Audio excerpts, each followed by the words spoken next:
1등을 제가 그냥 Okay, the winner is Miss Angela's team. 자, 나오셔서 이거 받아가세요. 평선생님 어떻게 없이 했는데도 저기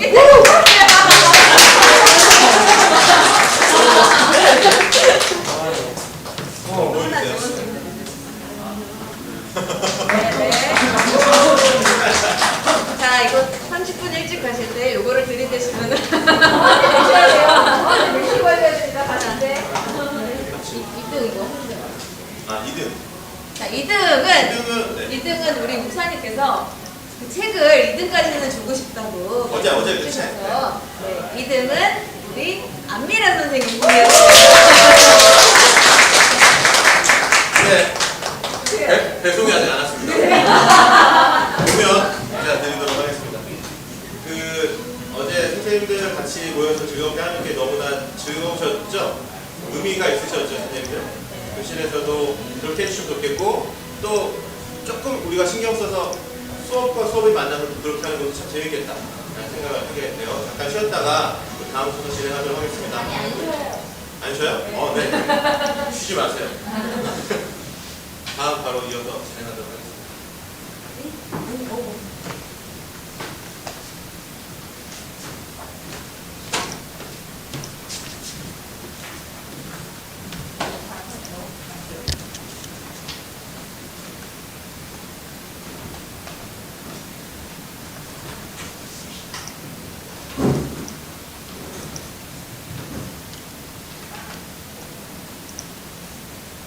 오늘 일정은 저희 카톡에 의장님 올려주셨어요.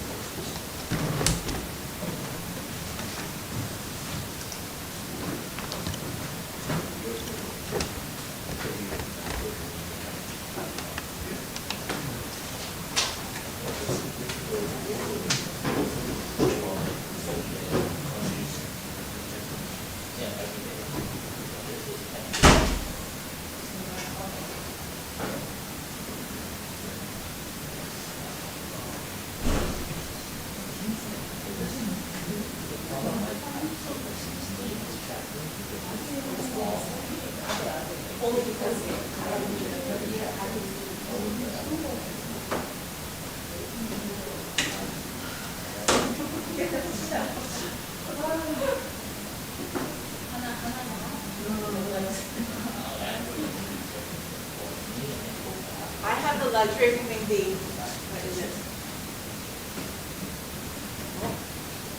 Of everyone's favorite part of the year. Yay! This is Your favorite. my favorite, it's the one I get most questions about. All right, lesson plans. This is really what it is about, is to make a dynamic classroom, to get the students to learn. How are we going to do it? How many have, and we have some new teachers, how many have created true lesson plans with the schools that they were at previously? Did you have to be lesson plans? I did it at school. In New York, okay. So most of us have done them here. We're going to have options for you. It is a mandatory tool. It helps you set up for class. It reminds you what you're teaching. It keeps you on point. It makes sure you don't stray. If a student asks me a question, I can stray off point, but I have to remember I have a lesson plan. I need to stick to it. And it doesn't matter how experienced the teacher is, you still write lesson plans. You may have a wonderful one that you made 2 years ago. You can use it, tweak it. What didn't work best last time? Always tweak. I guarantee I learned from you. You have tactics that I had never seen. I mentioned this news just the other day. I'd never seen that until this year. There's some new teachers have some of the best ideas because education is always growing. They're always doing more research to find out ways to do things. But this is mandatory. It's the absolute minimum to walk into a class. Otherwise, you're a substitute. The substitute walks in the class blind. You don't want to wing it. You need to have it all planned out. It should be very clear. You want to use every moment, make every moment meaningful. You only have elementary of 40 minutes instruction time. That means introduction, prayer, warm-up, giving out the lesson, getting them to practice it, closing up the lesson, assessing them like 2 or 3 times throughout. They're 40 minutes to pack it in. So transitions, times, you have to be very conscious of. Effective teaching, the knowledge, skills, and dispositions of teaching. You need to know what to do. You need some strategies. You need to know how you're going to teach it. You can't say, explain centrifugal motion. Not just explain, how are you going to get the kids to understand it? How are you going to facilitate their learning of it? You don't have to do all direct instruction where I speak, you take notes. As a history teacher, I didn't do that because I would rather him hear the story, get into it. They filled in blanks. I gave them the notes. They filled in the keyword blanks so that they could have more time without just plain writing. So we have different strategies you're going to practice and use and find ways to get the students interested into the material. You should be able to, your curriculum start to finish. If you're a first year teacher, it's going to be your hardest year. Anywhere, any school, any new curriculum, it is going to be the toughest year for you because you have to do everything from scratch. But you are going to have to learn as you go. Because even when I teach the same subject 3 years in a row, I still read about it. I find new books and I find little anecdotes, little notes that the kids will find interesting, and I add it in. I change it. I'll take my PowerPoints and put more transitions. I don't know how to do transitions on Google Slides, so you won't see me do it. Diversity in the classroom. All of our students are a little bit different from each other. Levels of English is pretty different. We could have a very, like a fluent speaker and then almost a beginner in the same classroom. So we have to be aware and design for those students to be included. We have differential learning. You need to assess them in different ways. Have you ever heard, I'm just not a good test taker? I'm just not a good test taker. People get very nervous right before the test. You could create project assignments for the test. You could have parallel assessments where they write an essay. If they don't write the essay and it's not good enough, test them again. Give them multiple choice. If it doesn't work, test them again. Give them fill in the blank. If it doesn't work, reteach them. After school, give them a tutoring, reteach them to the point where they can have a conversation with you. If they can converse about a subject that you teach and can hold a decent conversation, they've mastered the material. They should get a pass. I don't care how long it takes my students to learn it. I want them to walk out of my doors knowing it. So if I have to grade it 4 times, I'll grade it 4 times. I'll give you different chances. I don't care the time as long as at the end of the day, you understand what I've got, what I wanted to get across. So I had 4 tests, Form A, Form B. Form B was done in class. They have to do a practice, like a homework re-loop of all the information to be able to go to the next step. If they still didn't do well, and I mean a 70 or above, they had to take out a multiple choice test. Because it's multiple choice, I had like 60 questions. It wasn't easy. And if they still didn't, they would have to come in for a reteach, a discussion. And they would come in for that at lunch until I felt that they had mastered the material. Once they mastered it, I gave them 100. I had to get approval from administration for that. Because they either got the raw grade of 60 or they got 100. It all depended on if they decided to give up. I can't force them, but I can work with them until they get that 100 if they are willing to do the effort. Okay, so we have strategies, interest and progress. Collaborate.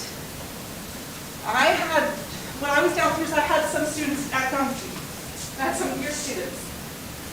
I had one student I was really worried about. I was like, I'm not sure if I should go help or do I wait? And he said, actually, if she has a question, she'll ask you. She'll come to you, so don't like invade her space. She doesn't like loud things. Go to other people to find best strategies with students. Get to know them. The only thing I ask you not to do is go to a new teacher and say, this child's terrible. They act like this, they do this, and they do this. Don't form an opinion for them, but help them. Best practice. You know the students better than they do right now for the new teachers. So your learning community can be your grade level. It can be the middle school teachers. I would say typically you're the only English teacher, Jennifer. So your learning community would be probably myself, Samuel, Jay, and maybe Mr. Knob. You need an English-related course, something where we're going to do more reading on. Anything that we might find that works well, you want to find someone that has the same type of curriculum, something that you're going to do and analyze, and you can cross-curriculum share things. So if I decided to read, if you read Uncle Tom's Cabin in your class, it could cross into Jay's class. You could teach it on both sides if you wanted to. You could do like the English understanding, like the English thematic side, and he can go with comprehension and understanding and background information. You want to collaborate with other people. And examples of good lesson planning. Keeping the teacher and students on track. You can go off on tangents. I am a little scattered. I will go off on tangents. I'll ask the most random questions at an odd time, but I have like an attention thing. If I don't say it, I'm going to forget it. And then I'm also not going to listen to a word you said until I get it out, because I know it's important. So I have like an issue with that, but to stay on track is to keep you guided. Normally, lesson plans are kept in a folder on your desk for evaluations when the administration comes to evaluate you for your next year. Do we keep them? Do we give them a raise? Do we put them on probation? That's what they usually are coming in. Are the kids learning? Is he effective? Unfortunately, sometimes teachers don't turn in their lesson plans or complete them, so we ask you to share them with us. Once we get on board and everyone is producing quality lesson plans, your room is, the classrooms are dynamic, there'll be less overspeak. And if you're consistently doing them as you should, you'll see me less. You'll still see me. I'll still smile, but I won't see you and say, hey, can we talk about lesson plans? Can we sit down and work on them together? If you want a partner, I'm your partner. I will work with anything I can. I don't know content, but I can use strategies for your content. I'll brainstorm ideas. And I steal from all web pages. I go to random Weebly pages and look and see what are other teachers doing to teach this. I don't know how to teach this concept really well. Okay, so you have to hit the objectives that you choose. Don't come across it whenever a student, it's your subject. If they ask you a question, I don't know is not a really good answer. You want to know it, there's some things of course you won't. And you don't just say, I don't know. Why don't you look it up? You tell us. Change it around, have them look it up. Say, that's a good question. Why don't we look about that up right now and we'll talk about it together. So don't let them know you're kind of lacking. Turn it around a little bit and have it become an activity. It gives you a sequence of the class. Some people time them. You have 1 minute for prayer. Some people have 5 minutes for prayer. My class prayed for 5 minutes and 5 minutes. In a 40-minute class, we've got 30 minutes to do everything else. So we have to time it. We should have a 1 minute prayer on both sides. Emergency plans provide a substitute information. What are they supposed to do? Otherwise, they're just going to have a conversation with them or give them a random book and say, read this page and answer these questions. And if you tell a student, read these pages and answer these questions, are they learning or are they doing busy work? That's a question. More busy work. If you have no way to assess it, you just say answer it, that's what subs do. I've seen teachers, it's very minimal in the US now. There are some teachers that literally, if you say read these pages, answer these questions, that's in class. They sit at their desk and they don't speak the rest of the time. But those are like the tenured teachers that are almost out. They're pretty much out of the system. They got aged out. We want to have a seat. place where you can reflect on it. What worked? Did I grab the attention? Did they really get that concept? Should I show them a picture? A clip? We don't want 15-minute videos, 1-2 minutes, something so they can just see to get a visual. And it should enhance their achievement. They should grow. They should be able to hit those objectives. This is an opposite. It's frustrating because you don't know what you're supposed to be doing. They don't know what they're supposed to be doing. What did you learn today? I don't know. I don't think every teacher understands it. It's frustration everywhere. Aimless wandering, aimless talking. Unmet objectives. You had an idea what you wanted to go for, but you just didn't. They weren't able to be assessed on it. They weren't able to prove any learning had taken place. It all just seems like you talked and nothing came of it. In pretty much all of our classes, the information connects from the lesson before. It's built upon. So even you do this often thematically or chronologically in history, something builds to the next. Math, you cannot go into pre-cal without having learned algebra.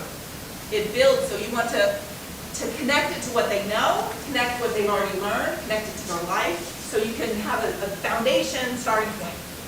You're disorganized. You don't have what you need. Your teacher running out because our marker's out. They didn't get a marker before class. There's nothing here. It's a waste of time, poor management. You're provided so much time to plan during the week. Use it wisely. I was a home planner. I planned a home, and I waited to be able to leave. But I left school at 2:30 because I got there at 6:45. And I just could not function because I worked out in we call it learning cottage. It was a trailer. Do they have trailers? Okay, a movable house. It's a ready-made house that can move anywhere, and has no foundation and cheap walls. It's like semi-truck. We know what it is. Okay, so I worked out of one of those. So it was an odd place to be. It wasn't comfortable. It wasn't a nice environment. So I would plan and do my stuff at home. But you can't complain that you don't have enough lesson time planning if you're not planning. So I could never say that. I did my stuff at home. And these are your essentials, your absolutes. We can make the lesson plan format very small, but once you enter in the information, it will grow. Because you have to have objectives. What are you teaching today? What do you want them to be able to do? This is the end goal. At the end of this class, it's SWOBOT. Student will be able to. Technically, if you want to go for a perfect lesson plan would say their objective, 75% of the students will be able to this because you have a measurable goal. We're not asking you to have 75%. We have very different students in class. They may take longer. That's okay. But what do you want them to be able to do? Create that objective. What's the end going to look like? How does it align with the curriculum? What standards are you using? If you're teaching social studies, you've got Common Core. Common Core helps a bit, but you need to unpack standards, break down the course, list out how you want to go across. That is your scope and sequence when you're starting the year. That is your pacing guide. That's the first thing you have to do every year. So soon those will be done, which means you can start working on these. Your essential question, these are not your questions that you're going to ask the kids in class. This is, at the end of the day, like, why does it matter? How does it relate? And sometimes they'll say, essential question is the big idea. So when I was teaching a unit, because I'm history, from modernity to traditionalism to modernity, that change. I would want them to connect it to the students. So what is the most important thing they should take away? It is not what you discuss with them. Don't list our questions. It should be one or two that they should be able to really connect to at the end. When you say warm-up is usually a time killer. It's busy work. But it's busy work for a reason. You have to take attendance. You have to set up your computer. You have to pull the PowerPoint out. You have to make sure it's set up. It's busy work, but it applies to class. So if you're in a math class, you have a couple of questions to work on them, get them ready, get them into academic mode again, since talking to their friends in the hallway. But intro is the hook. That's where you can shock and awe. You can show them a picture that makes them really question, what is this about? You want to hook them in and have them have a reason to connect. When I spoke of world domination, imperialism, colonization, there was a TV show that kids watched that I couldn't stand. It was called Family Guy. And this little baby boy had a man voice, and he would always want world domination. That's all he wanted. So I referenced this character, and all of the kids kind of understood. They're like, oh, Stewie, I got it. So you knew Stewie meant world domination. Something to get the kids drawn in. Just their attention, because we need to capture them so they'll provide a little interest. You can tell a story. You can tell a personal story of how an event affected your life, or how you needed to do this and on the SAT, and you bombed the SAT because you didn't know this question, you didn't know how to solve it. Materials. Pen and paper, write down pen and paper. Down to your basics. I kept the pen, paper, desktop, PowerPoint, projector, whiteboard, markers, all that was already there, and then if I used something else, then I would add it. So that part, I only added 2, because I already had standards that I have to use every day. But if there's something that you're going to use, put it there. Homework is not a necessity. Make it meaningful. Don't waste their time. Don't waste your own time having to grade it. Homework needs to be meaningful. They say 10 minutes per grade. So a first grader should have about 10 minutes total homework. Second grade, 20. 10th grade, 100 minutes. Seniors, 2 hours.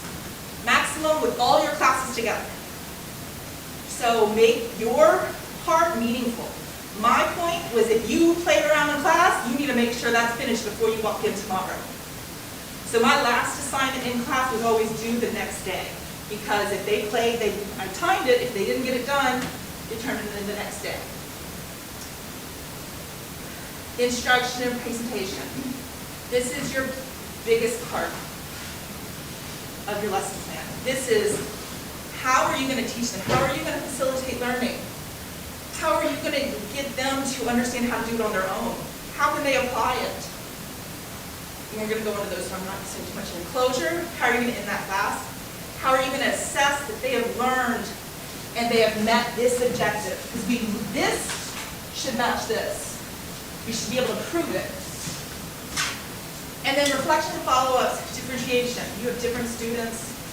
Every class has different students. If I have one group of ESL, they're low in different ways. Some are creative in other ways. So I have a student that is not very fluent in reading, but she could draw me a picture to understand and sketch something out. There's so many ways a student can sit and explain that they know the information, they just might not be able to say it. But with that class, I'm going to want them to speak it out because it's the point of the course. But in science, it could just be a project that they've created. Follow-up and reflection, that's for you. What didn't work? I have the fortunate situation where in the U.S. you usually teach 2 or 3 subjects. You teach 3 to 5 a day. I had 6 classes that I taught every other day. So I had a bank of 200 students. So I used the same lesson plan 6 times. And if you were in my first period class and you were in my last period class the next day, they're completely different lessons. Because you realize what works and what doesn't. So you always have to tweak to get it to your students. You'll think of new things for them. This is your overall start when you're planning to learn. What do you want them to be able to do? And I'll provide this PowerPoint via email or Google so you don't have to write anything down. Where are they already at? What do they know? Did they have the foundation, knowledge-wise, to be able to work on today's lesson? And then activities. Their interest. Get them moving, get them out of their seats. Usually the things that you had most fun with yesterday is when you were challenged, when you were playing against each other, when you're competitive, and when you were moving around playing the game. But you learned the same information that if I just stated it here. If I had it around the building, we could do the same thing, right? I could have different areas where you have to write down the same information I have on here. It's just finding a way to change it up. Active students will do, I call them museum walks. So I would have them look at analyzed documents around my learning cottages outside, and they would stand there and take notes for it after they analyzed it. Just get them out of their seats and trying to enjoy something. Don't just stick a book. Use supplementary, use stuff on the internet, use anything that will teach that idea. We are not bound by a textbook. Technology, our kids are all about. So you can incorporate technology appropriately and handle it, manage it in class. I use Kahoot. Kids love to play Kahoot because it is a game, it's competitive, and it's a review. And then sparking their curiosity, that would be like the motivation. Everyone's saying, what will they learn? How will they learn? How will learning be evaluated? So what are you going to teach them? How are they going to learn it? How are you going to test them? So when you choose your objective, align with the school goals, school values mostly, and your standards. Always create with this, the student will be able to. You can say by the end of the lesson, it could be by the end of the unit, or the lesson could be a 3-day lesson. But this part is the student will be able to finish the sentence. Use behavioral verbs. There influence technology. You want to be able to analyze, evaluate, not understand, know, get it. We don't want them to get it, we want them to show something. So something that you can create, something that you can write, something that you can draw, something that you can put out physically. Make it specific, narrow it down.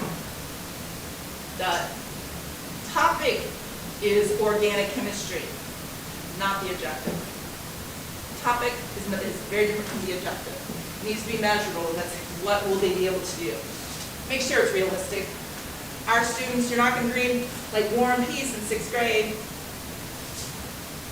Aligns with our missions as our school.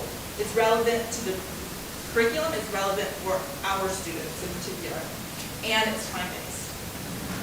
You have a certain amount of time to get it done. So whether it's a 2-day lesson, whether it's by the end of the unit, it should be time. And the way I describe it is using a backwards design. Start from the back. At the end of the day, what should they be able to do? And then you build your objective based on what do I want them to be able to do. Student will be able to. How will they demonstrate it? And always consider your students individually. Warm up, you've got to help them provide interest. You can ask them a question, tell them a story, give them a quote, a quick little activity, start a group discussion. You can have a voting thing. You can turn it into a debate. Anything to get them with a little piqued interest. The pre-so, what do the students already know? How do I you need to know your students to know how they best learn. That's when you incorporate their learning community. We don't have subject teachers, like multiple same subject teachers, but all elementary teaches the same type of subjects, different groups, and they merge each time. So use your group. We have, all right, I use all these 3 and I say EC, exceptional children. They're special in one way or another. So we have English language learners, special education, and gifted and talented education. But to not label them in the same way, they're just exceptional children. One way or other, there's something special that you need to pay attention to. And what modifications or accommodations do they need to be successful? You can implement those, but if you want them to be able to do them on final exams, you want them to be able to have, your student needs separate site testing where he sits alone in a room with proctor. You need to implement that early in the year, and we have to work with paperwork so that by the time SAT comes, they get the same accommodation as the standard.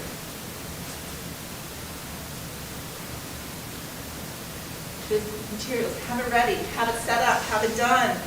Unfortunately, Mr. Lee had to carry his projector from room to room to room, and he had to set this up every time, but that was because the rooms, the way we were set up. I'm not sure if we're doing the same system this year. Murphy's Law, Catch-22. If it could go wrong, it might. So you have the perfect wedding day, a bride plans that wedding, and the flowers don't come. Something could always happen. Prepare any modified assignments, don't just say, okay, you don't have to do these questions. Have it planned exactly what accommodations you're gonna make for what students before you walk in. This is the everything materials list.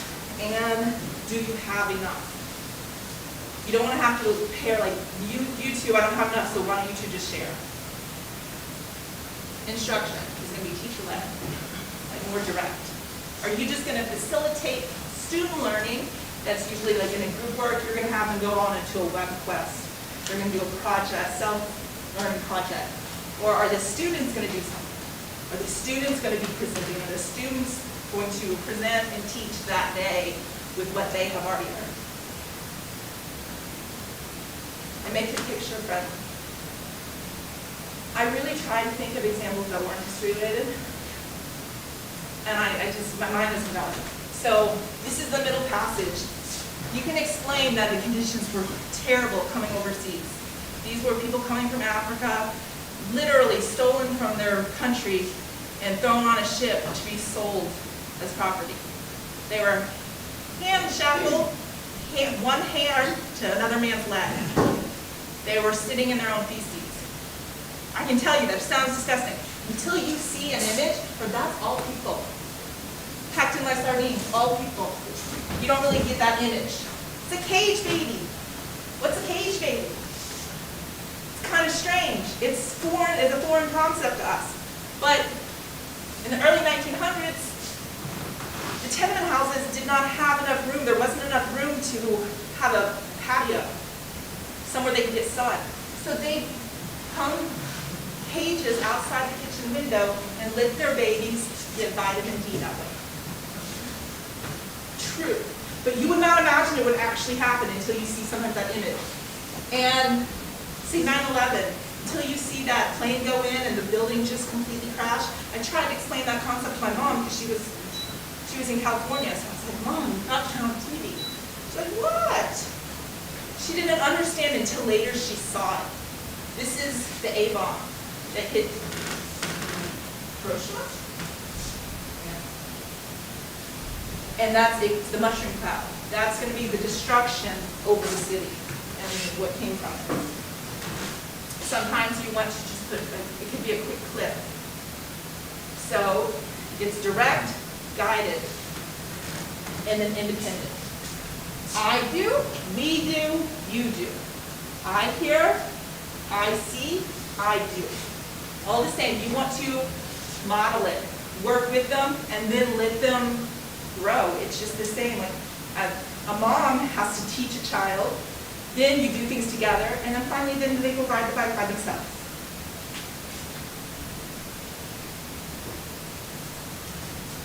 This is a very tricky piece of the lesson. Transitioning from one activity to another, especially if you're in a block class, a block schedule class, because you have an hour. No, you have 100 minutes. 100 minutes for a lesson. I like those because I can have multiple activities, but you have to set routines. Because if you just say, okay, put your books away, open up this, get ready to start. No, it should be, you can have a 1, 2, 3, a call-out system. We've moved on, next person. Or there's a way to turn in papers. Everyone passes to the right, last row passes forward, and the teacher picks up from one direction. You could have a student do it. I'm history related, so I had a Secretary of State. That's the person I said with their right-hand money. And that person, honestly, they watched my coffee for me because I was always using it. That was my coffee person. I had a timekeeper. I had a, like Secretary of Defense. They're the ones that opened the door. Foreign Affairs, like Secretary of Foreign Affairs, they're the ones that went and did like a errand for me to another teacher. And so you'll have someone, I think finance had to make sure all the crayons and the pencils were back in these cases. They accounted for it every day. Like they have different jobs. That way it cuts out the transmutes. They go to they're straight to their jobs. Call outs. Our students, they don't like silence. So if you just stare at them, yes, they will eventually stop. But, what's cool for everyone? Are you everybody? Yoda bit. Yoda bit? Okay. Sally, yesterday, she was like, And then finally she was like, stop. Okay, that type idea. Have a standard. 1, 2, 3. You say that, and the kids say, eyes on me. And it's 1, 2, eyes on you. So that means they should be sitting at their desk, pencils down, waiting for instruction. You have to train them in the beginning. Keep that routine. It sounds elementary. I usually only do the 5, 4, 3. At 2, they are jetting for their desk. I have nothing to do at 1 except, guys, seriously. But still, if you do the countdown, they follow. We have good kids.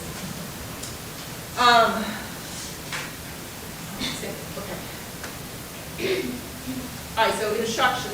For instructional procedures, reloop what you just covered. That prior knowledge, make sure it's fresh in your mind. You should have a step-by-step outline of what you're going to teach. Step by step. So if you're going to, if they're first, warm up, students will work on questions this from here. That'll be their warm-up practice. How are you going to check it? What are your formatives? Can someone give me a quick formative assessment that they use in class? All wanted to answer Peter's questions? Formative. Thumbs up, down, and to the side. This is, I'm not so sure. Yes. Nope, I'm not there with you. Jennifer. Questions and answers. Questions, call and response. I'm just going to call for you. Eggnog, what do you do? Exit tickets. What else? Does anyone do anything different? You can have corners. You can have like post-it sticker notes. You can have anything that just gives you an idea that you know that they are following at this point. You haven't lost them yet. And these are just different activities. You don't have to read a book and answer questions to learn. These are all ways that you can facilitate learning. Presentations, yours or theirs. Individual, group, teacher-led. I'll send you a PowerPoint. Okay, take a picture. You have corners. Send them to the corners where they're going to debate or choose. Chain notes. Chain of notes, chain story. There have 4 students in a group. You start the first sentence, and then you pass to the next person. They write the next sentence. And this amazing story comes out a little more clear than Mad Libs, but a story can be produced between a group. It changes. Kind of like telephone, the message changes. So the story could start about 3 bears, and they could go water sliding. Something weird, but at least it's going to follow. It's a chain version. Somebody will take over and take management of it. Direct instruction, differentiation for different students. Debates, concept sketching. That would be someone, we have a student that does not like to speak. But could she draw out her thoughts? She could write it or she could draw it out. Sketch that she understands that concept. Create a project. Independent practice, that could just be working on problems in class, math problems, science problems. Think, pair, repair. Think, pair, share, think, ink, share, or pair, ink, share. Those are the same. But think, pair, repair is 2 students come together and they have to come to an understanding and accept, can negotiate an answer. And then those 2 are paired with another group and they need to come to some type of understanding to the point where you have 2 groups in class left and then it could be a debate.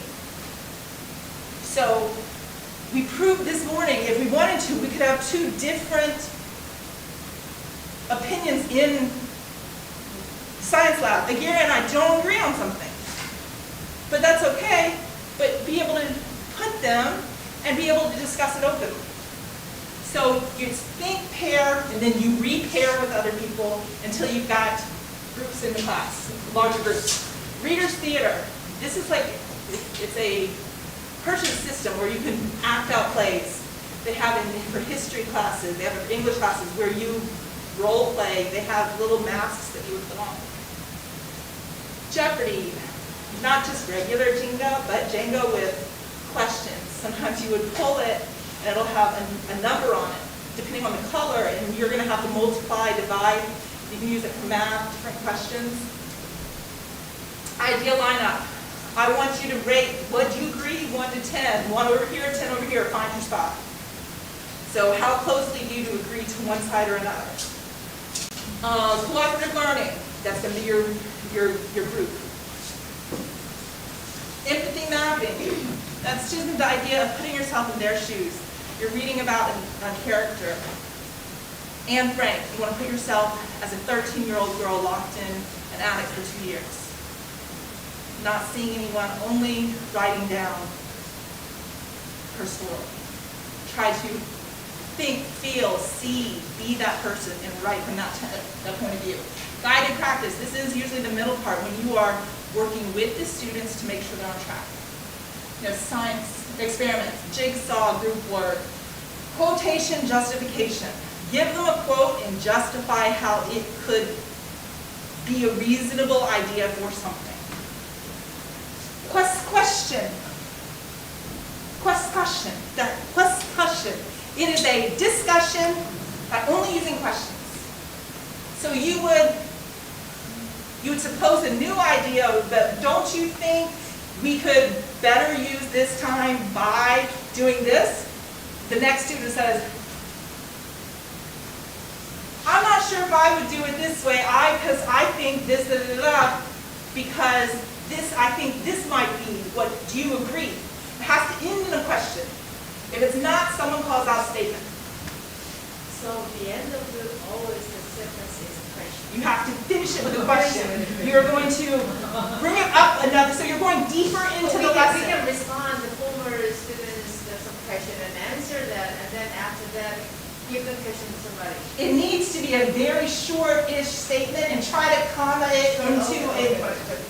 Try to end that statement in just kind of like a comma, broken to the, like, I disagree and I think. Finish line. What is finish line? A question. I mean, it somehow needs to finish, right? Oh, that would be into a group discussion. It's a time thing. We a time thing until you have a group understanding, a group thought. It's just a discussion. You don't have to force them into one way. Graphic organizers, T-charts, Venn diagrams, debates. I did a speed dating. So I did this with the 20s. They had to dress up like a 20s character. They had info, bio information, and then they had to change seats. Every 2 minutes they had to change seats and learn about the person that they're sitting with. This biography. 1 minute, like free write. Give them a 1 minute write of what you like. Give them what can I think of it? A prompt. Web class. That is just going to be a project using the internet for research. They are already prepared on a lot of sites you can find. Just regular problems and then performances. And they can sing out. In the U.S. they have like hip hop history and rapping history. Assessment. What are you going to accept as evidence? They have learned, they have mastered the objective. So this is that end goal. You have to know how you will assess it. Here's your form, different formatives. They can be very quick. They do not need grades. They shouldn't be stuck to a grade. It should be mostly participation. Character, they did it. If they're wrong, you are learning where they are and where you need to work harder with them, where you need to tweak something. This is really for you. So we have, I got it, I have no idea, and I'm almost there. I need a little more clarity. This one is whiteboards. Whiteboard answers, just like you did yesterday during Miss Sally's game. This is going to be like wrap up, exit ticket, and these are just sticky notes. One way I can connect today's lesson to my life, or 3 things I still want to know about. You can actually tape these to a sheet of paper, Post-its, put them down on a sheet of paper and print out the questions if you wanted. If you wanted to prepare like that. Print it, send it to the printer that way. So the Post-its already have the questions on it, you just pass out Post-its. Different types of assessments. You have your formative and your summative. Formative is not formal, it's like forming, think of an idea. Forming, not formal. Formal tests are summative, summary at the end. So these are your benchmark tests. These are your high-stakes tests. These are chapter tests, midterms, finals, state standardized tests, the LPAC, those things. Those are formative, big guns. This is daily. Small grades, if anything. Homework, classwork, you need to move grade for. Don't give them, don't tell them to do work if you're not going to go to it all.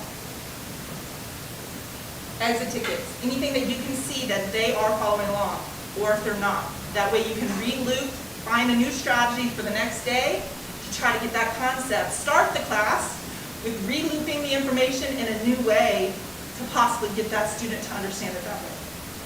And so the reason you do it is so you can modify your lesson plans to help understand it. Closure, summarize the lesson. Quick recap. So what did we learn today? You don't have to summarize it, they can. What did we learn today? Tell me one thing. Our students, for the most part, they love to participate, especially in elementary school. They'll climb on top of each other to do it. Recap the main points, they can do it, you can do it. And then we can provide just a preview. So tomorrow, we're going to learn how to divide fractions instead of we're done multiplying, now we're going to start dividing fractions. Just tell them hey, this is what's coming up. Because when I told my student oh, we're going to start working on decimals, all of a sudden we're going to work on decimals? And I was like, yeah, buddy, we are. All right, so assessments, we have exit tickets to homework, post notes, memos, questions, anything. Take it out the door. You can't leave without it. So you're going to be late for your next class. I'm not going to write your pass. You'll be tardy. You'll be in trouble. That's on you. Okay. So right before we do this, I'm going to give you, and I apologize for not letting the teacher know ahead of time. I only let Miss Grace know. But there is a very good lesson plan that is going to, if I can find any of it, that is going, each student. Mr. Eckhoff, it is your lesson plan from the accreditation. You know. So it has every part that we are looking for. We are not going to tell you it needs to be 3 pages. We're not going to tell you it needs to be 1 page. We're going to tell you what we need in it, and you can decide how you put it in there. If I'm not going to know what you're doing, but I know how you're going to do it. If I know how, I don't need to always see it happen. If I can't figure out how you're teaching this concept, I'm going to start coming into your class just to sit to see how it's being done. And then I'm going to go back to your lesson plan, and I'm going to write in a couple things because you did it. You just didn't tell me about it ahead of time. Which is fine if your lesson plan is already quality. But if the information isn't there, I'm going to go in if I can, other administrators, and they're going to jot down what they see, and they're going to add it to show you, this is what you did. You might not have added it, but you're teaching, you're dynamic, you're adding these things. You're just not telling us about it. Tell us about it. Tell us how you're facilitating, tell us how you're an awesome teacher. Tell them how they're getting their numbers up. I created books. I brought my kids up from a 25% EOC pass rate to an overall 90% pass rate in U.S. history. If you're around 50, don't be complaining. I had a 90% pass rate, which is great. But it takes a lot of work. You've got to reteach. I always go from the end and come back. I like to create the test before the unit. This is what I want them to know by the end. This is what I want them to answer by the end. And then I make sure my lessons build up to this. I'm not teaching to the test. I'm teaching the concepts of the test. So, does everybody have a copy? Yes. I don't know if I have it. Okay, I did it. Okay, so economics, I did not actually put a picture of economics on here. So, you have economics with you. I have this copy. We'll just share together. Okay, so objectives, clear, stated. Students will be able to select, define these terms, describe why, simplify fractions. All right, these are what they should be able to do. We want analyze, compare and contrast. But yes, these are not understand, explain, and then just the definitions. We want more depth. They want to look at this if you pass these out first. Don't pass those out yet. Well, it's already too late. They're coming down. They're coming down. Just take them away. Take them away. All of them. Why? Because they're looking in it. I'm the worst. Teachers are the worst students. Yeah, Eggnog is one of the only ones to keep. Eggnog. If I start giving you all the options, that's all you're going to look at. Just this. Okay. We have your standards. These are copy-paste standards. You don't have to change them. If you don't teach English, math, or so history teachers, you have to find an it's called unpacked standards. They're going to break down your pacing plan because it hits Common Core, but not content. Content is not covered in Common Core English. So content, you're going to have to do specific for yours. So your standards are actually going to include your history standards, but make sure you add literacy as part of your class. You should always be reading. Upper levels, I want primary documents. Primary documents for them to analyze, understand, because if they take AP classes, they're going to have to do the DBQs. And I think English, you do the same thing, but it's called something else. English version of the DBQ. Is there any honor students, regular students here? Each grade? We don't technically have an honors program right now. We have an upper level like math. It's like accelerated. You can go straight, you can do 1 year of pre-algebra. We're kind of skipping the 6th grade year. So they go from 5th grade to pre-algebra, and then they can go jump straight to algebra. Instead of staying there for 2 years. And this is the only math class? Math class. Other than that, we actually, for the younger grades, we level it. So they're appropriately reading level. We don't have the manpower because if we have classes of 8, 4 of them should be in a regular 4 on camp. But we can differentiate in class. So how can you do like address the students, like how you said, how do students, the other students, etc. How can Differentiate instruction. different assessments? You can give them, well, you don't have to give them a different assessment. You can ask them, try to do this. So instead of 1 paragraph, try to write me an essay. Try to do this. But we can't require them to do it. But a gifted and talented student, if they sit in a regular class, they get bored, and they look like oftentimes they get bored, and they look like they just don't care. So former like a school that even though in the same class, but I have extra work for the honor students, we can teach at the same time honor regular, but same topic, but different level of questions, and give them to honor students so they can receive the GPA a little higher because No. it's tough questions. We can't change their GPA because we don't have the class offering.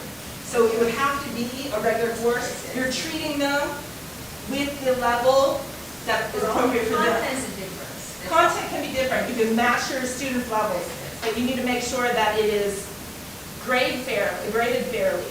So you're giving them harder material. They're still only held to the standard of the lower ones, so you can't penalize them if you've given them a difficult assignment.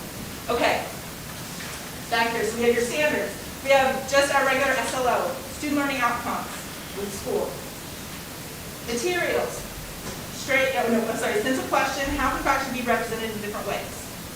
2-point clear. Materials, book, as basis blank white paper. Telling you, if you need it, write it there. Just keep it there at all times. Then, if they're not going to use it, take it away that day. But keep your standards and then add PowerPoint presentation. You can put a link there. You can just say like, or you can say WebQuest, like the revolutionary WebQuest. Vocabulary. Eknon does do it in Korean and English, and I think his new teacher does Korean and English. I have to do a Papago. Sometimes Papago doesn't work well for me. I was trying to eat some kind of shrimp pasta, and it told me it was dog meat. So I was like, sometimes Papago is not the way to go. So I have a hard time with this one, but please I urge you, students are supposed to have electronic translators. Require them to bring them to class. Because they want to use my Papago. If they want to use my Papago, they should have their electronic translator. Because they don't have to have a smartphone, they just have to have something to be able to help their understanding. So vocab is listed there. Guided and instruction. He put all of the instruction from direct instruction, direct instruction, guided practice, and independent practice, he mixed them into one section. That's fine. You just need to know yourself, like, I used to just label it. Here's instruction is me, that's my direct. Here's my 10 minutes of lecture. Here is activity 2. I'm going to work with them, and then it's all on their own. They've got it. So he has everything down. Prayer, start, 1 minute. Greatest common factor, 5 minutes. I'll say that might be the most difficult part of writing and following through with a lesson plan, is giving yourself the time. I had a teacher that applied, and his lesson plan was dynamic. He had a lot of things. He had formative assessments. He had reading. He had 3 assessments in one class, written all on there. But he added the time. And I looked at the material, and it would have taken about 3 days to do what he said he could do in 40 minutes. It would take 3 full days. So it shows what you know about students and how they process it. We have ELL students. They're not going to read 6 pages in 5 minutes. Not your 4th graders, not your level 2 students. So timing, if you add time, it is a difficult task to stick to. So they take turns reading aloud. They're working together here for independent work. So teacher goes over, teacher reviews, independent work. So guided would be like the students will take turns, we'll be with them. And the teacher will guide students as well as explaining and translating. Because we have a hard time with word problems. So he has broken down everything, 5 minutes, 5 minutes, 3 minutes, 10 minutes, 3 minutes, 8 minutes. That's hard to do. It's phenomenal. I stay away from time because I'm not a good time management. I want to get this done, but I usually overplan just in case. And then so my lesson plans are usually the end of one class might be the beginning of the next. I might carry over because I always want extra just in case somehow they really got it and they went faster. Or they don't draw well, so they just gave me stick people and moved on. Homework is listed. Links. Brain Pop, we have a subscription to Brain Pop. We have a subscription to Raz Kids Reading. We have a subscription to something A to Z. Reading A to Z. So we have different things that you can use that we have access to for the school. Formative assessments, he's already putting on there like what he's planning to ask. And those will help him determine later if they were able to understand it. So it's probably formative is going to be the answers. He'll compare, did they get it? Did they understand it? Ideally, we want parents not to do the homework. So sometimes you assign students, like I had, American students, American parents, so if they thought the reading was too hard, they just answered the questions for the kids. And parents and 5th graders don't write the same. You can tell when not the handwriting, but the verbiage is not the same. You can kind of tell when someone does it. Plus, students don't really know how to copy each other and cheat well. If one person writes a dash, the other person writes a dash. If someone closes the parentheses, they do the exact same when they copy answers. So you kind of know if they're cheating. And then he has just a diagram of what would probably he's showing. So this is a complete lesson plan with a closure, with everything included. This is what we ask for. Do we expect this length? No. Do I expect you to tell me I'm going to do this for 7 minutes? No. You give us your best. If we think you can do more, I'll come around. I'll work with you. I'm not going to demand you do it. I'll do it for you. I'll do it with you. I'll stay after. I'll come in early. I'm hired as your support to help you with your students. So my end goal is the students and then to elevate the teachers. And if you need help, please let me. invite me in, let me know. And if you need help before I can seek you out, that might be best. Okay, now we have 5 available plans. 1, you already know. You've seen, you've done, you've completed. All right, I'm going to go back to it. I'm going to use it first. This is our current one. It has nothing there, but that is this. So while this looks very long, most of yours aren't this long, but you've been using the same template. It's all the same, I just deleted the contents. So it ended up 2.5 pages. It's still double-spaced every section. So don't get confused by formatting. So the formatting is all going to look very similar. It's going to need the same specifics. The contents need to be there. How we put them in, how you word it, is only to explain it. So this is the original one, objective, essential question, vocabulary. What materials? How are you going to guide in instruction? That is all 3 instructions. I do, you do, we do. Oh, I do, we do, you do. Any links for any worksheets, homeworks? These are just your basic standards. I don't really like the standards being way down here because you have to, in English and math, you have strict standards to stick to. I like them right there by the objective. But standards, assessments, and announcements if you have anything to say at the end. Okay, now, let's start passing this out. So where is it, so each class, we need to make a this lesson for every class? Yes. And then when is it due? Like, for instance, like next week, the lesson plan will be before.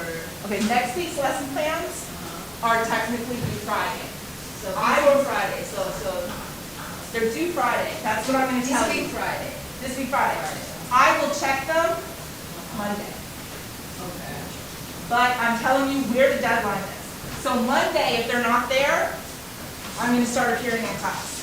Ms. Grace will start appearing in class. But we're not there to say you failed, you're not doing your job. It's like, I'm going to start writing down what I see so I can start helping them build what they need, what we need to put out there. I'll help them build it. I'll type down, like you're much more dynamic than you're giving yourself credit for. Your lesson plan would look great if you actually wrote it. So the one you have right now is one that has learning activities. You want me This one. to give all the, I was going to pause it a little bit. So we look at, all right, so when I get down to here, we'll start passing. All right, so again, class, content standards, learning objective, vocabulary, direct instruction, guided independent, vocabulary, vocab twice, that should not be there. That should be assessment, materials and notes. Is it similar? so you said the second vocabulary is not a vocabulary. Yeah, it should be assessments, that's my error there. Okay, now, it's all the same type stuff, so I'm going to just, as soon as I give it to you, we'll start moving to the next one. So the next one's the red one.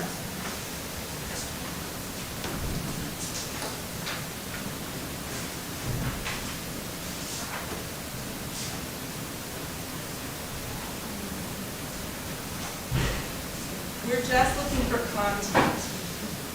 How do you want to fill it out? This one designed to look different. We have standards, objectives, essential question, and the end of lesson assessment. I'm going to say we like this one. It follows behind, this is what they should be able to do.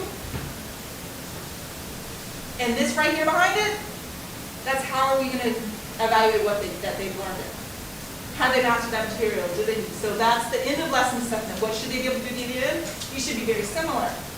One just shows that they have been able to do it. So your materials needed. From here, this from lowest to highest, like concept understanding, mastery. From lowest is knowledge, understanding, application, analysis, and be able to evaluate. So to be able to apply it at the end. So from lowest to highest. If you're just introducing fractions, are you going to be at analysis? No, so you're just going to mark knowledge. If all of your lesson plans are knowledge, We need to go a little bit deeper than that. So if we're applying, if we're comparing, we're contrasting, we're going to be going into this application, right? All right, so types of activities. I've left it blank here, but it's just to remind you, you don't have to use only a book. Get them moving, do something. Don't make them sit there and take notes all day. Here, same, hook, direct, guided, independent. You can break it up. Teacher lecture, we do this together. I do, we do, they do. How are you going to close it out? Recap, reloop, exit ticket. Vocabulary, notes. And a box that's not there for assessments. So these two formats we can use both? We have we have 5 formats and you're going to choose. So we're trying to change our lesson and template, teacher friendly. So you get to pick one from our class. That's why we're doing this workshop. Different class, if I use like different class and depends on. So we're gonna pick just one. Only one. Just one. This one, right?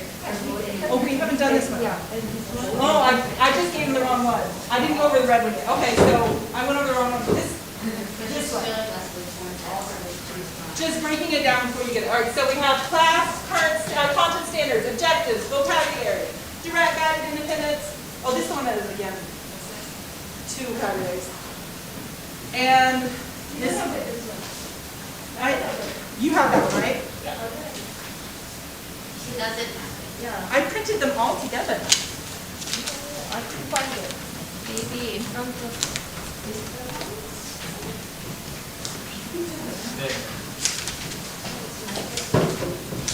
All together with each other. I pointed why I didn't write it. Okay, I'll just explain it to you. Okay.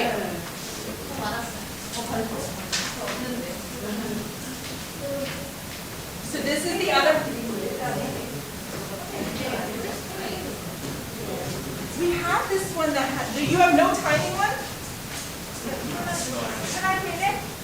Yes. Can I for you? There you go. Can I print in this computer? Then you can print it here. Okay, 연결돼 있어요? Not this. So let me just briefly explain why we prepared this workshop. We know that it's very challenging. Ms. Ang was keep asking, is it daily lesson plan, daily lesson plan?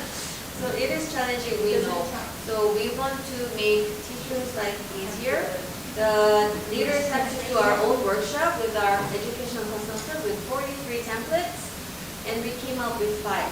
And now it's your turn to pick the one that you like the most, and we will stick to the template from now on.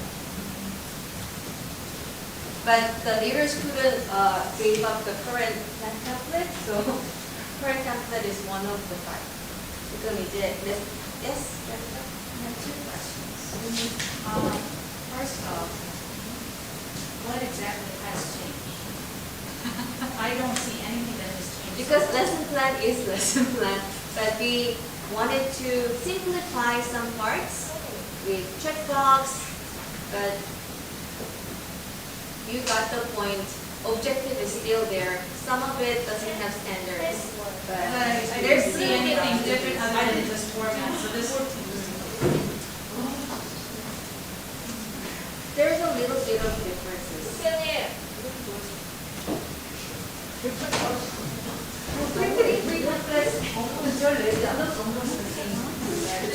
My concern is that this is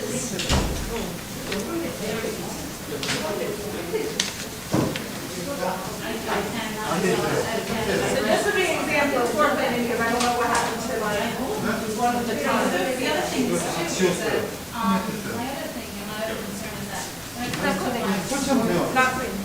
설치하면 되시죠? 설치하면 된대. many of the questions, is the demonstrations and stuff like that. So, you might have to put this in there. Okay, so it's just this, right? I am scared to death, so, just this. Oh, just this.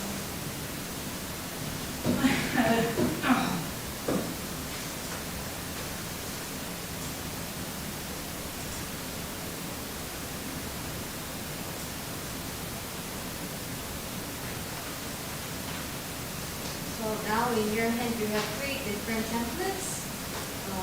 Look into details. But I only see 3. I see 3. Oh wait, is this it? It's the same. This one's the same as this one. Was this 3? Oh, I thought it was 5. Okay. Yeah, one included All right, in the okay. picture.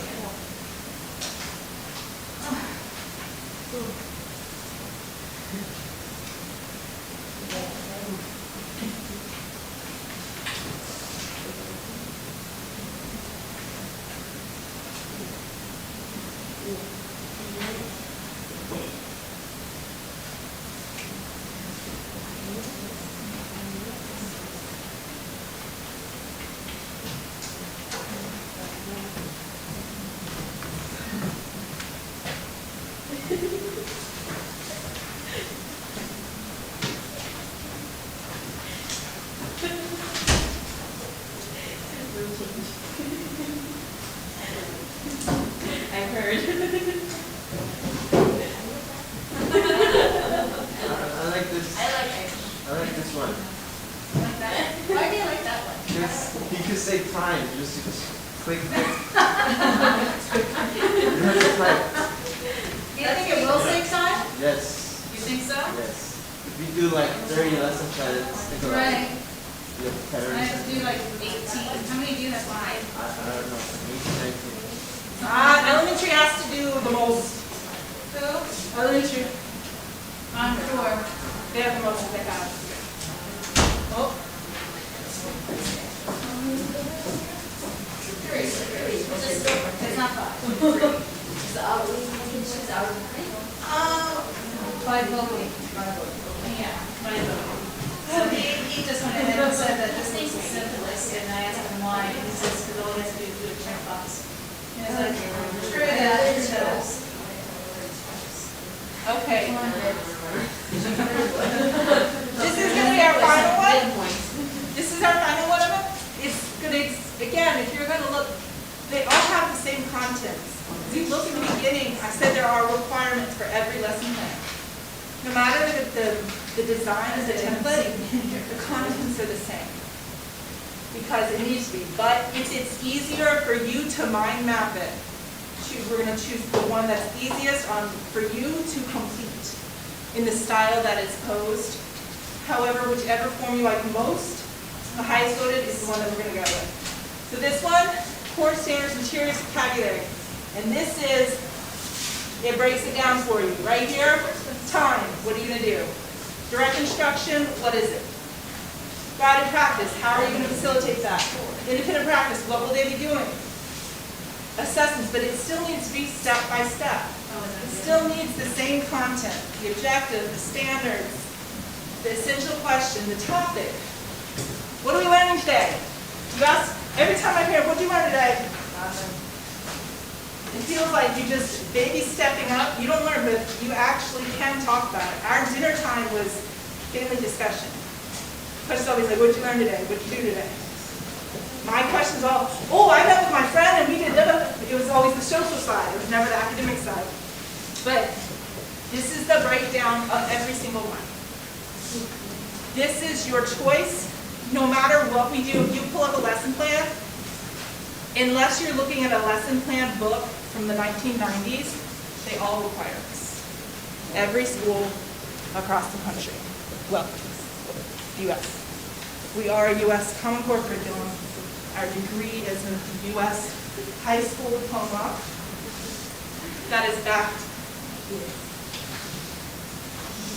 So for us to be able to get the accreditation, we have to prove that this is what we do. This is a non-negotiable. This is the most basic part of the foundation of the plan. So, if you would like to vote, would you like to sit in groups and talk about it? Do you want to break part of this? What do you think? I say my brothers and sisters in Christ. Yes, we should vote for this. If elementary wants a This different one's one, gonna save you a lot of secondary, time. Yes, you're just clicking You have to it. get your face. Why? You Just Justify clicking yourself. it. Why? What The do you reason think? is just that, you know, I've been here. They want some discussion. Yeah, we need to discuss. Make it, elementary and secondary. Okay. Elementary and secondary. Okay, so let's start. Okay, then, teacher, I'll give you later, in the break time, 10 minutes, and we'll come back at 11:15 with your picks. It's just a quick question. Is elementary and secondary, they're gonna have two separate? All the things, yeah, we're coming up with one template, yes. So then we get better that we also. Two different areas to look.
You said like, looks great. Did you just hack that something like this? So you just open it, I was like, maybe I just did that. I was thinking it, I already read it. What's the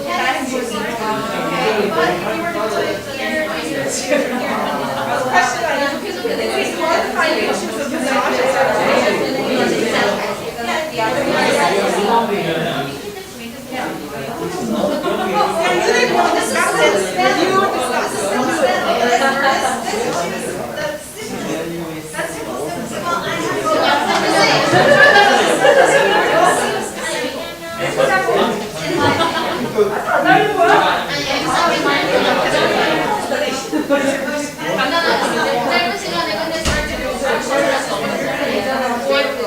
what are the students and then what they do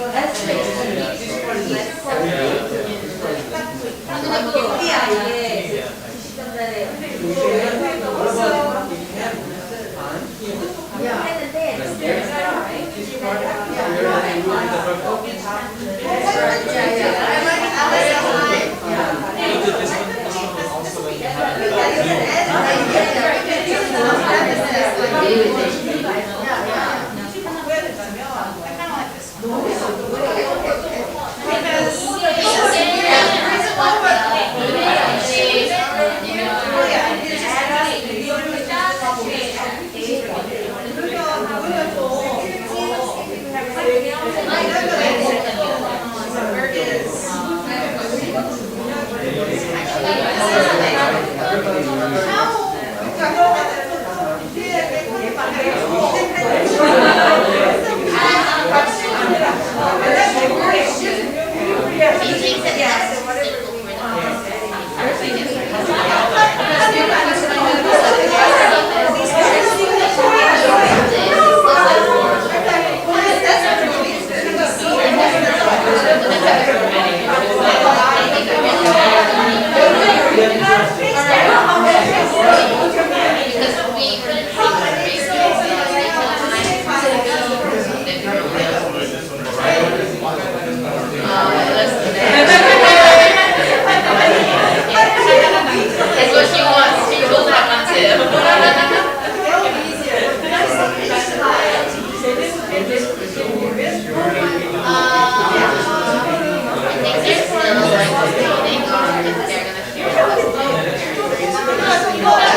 그러니까 괜찮지? 똑같은 거 괜찮잖아. I still like mine. I love it anywhere. I go to play my foot. 아, 그래. 저는 생각이 없어요. 비슷해.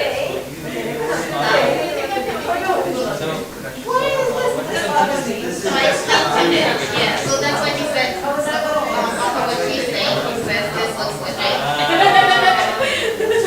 So I think if we just make it a little more presentable.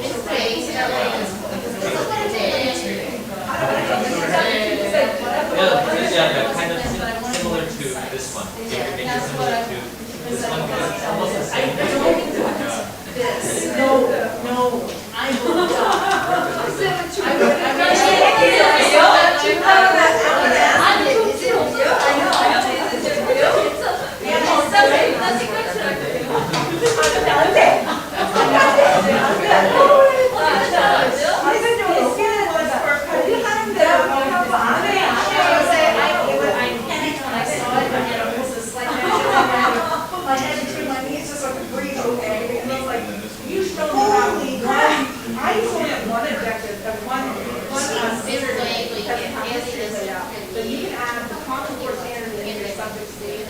But I have to admit, you didn't mention that you didn't put the titles there, so it looks like as if it's all smushed together, so I had to make it look longer. Because it used to be, well, this didn't have like, gotta get instructions. Oh, so It's still there, it's still there, I know it's still there. But when I first saw it, I was like, oh my God.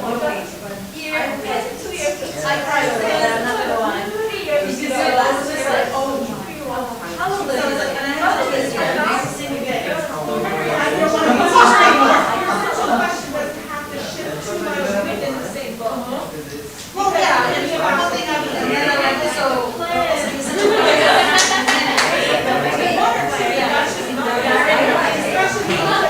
But we can bring it up with this way instead of having I said no, you Yeah, said no. so it's the slow change.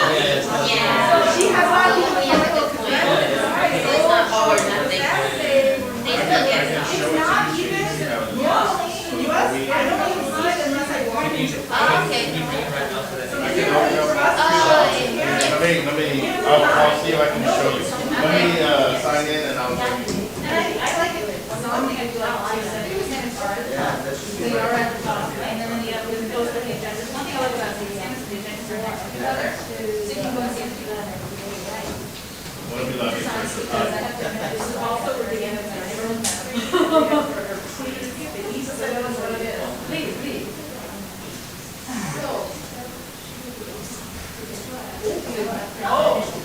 I think that was like, only in a COVID situation, don't sell it as part of our, you like tell people, oh, here, oh, we opened this up for you. Only cool is right, I have to pronounce it.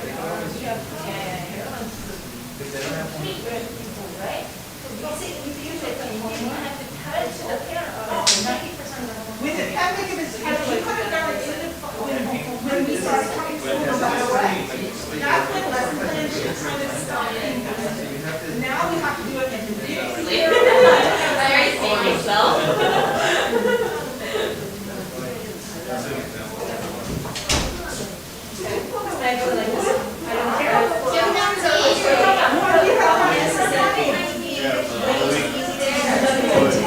I think that's what it makes it.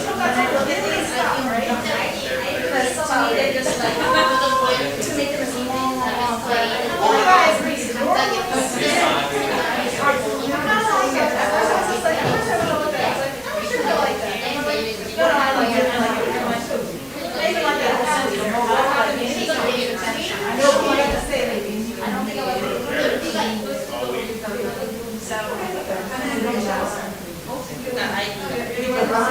Yeah, not that we need to do it, just like, yes.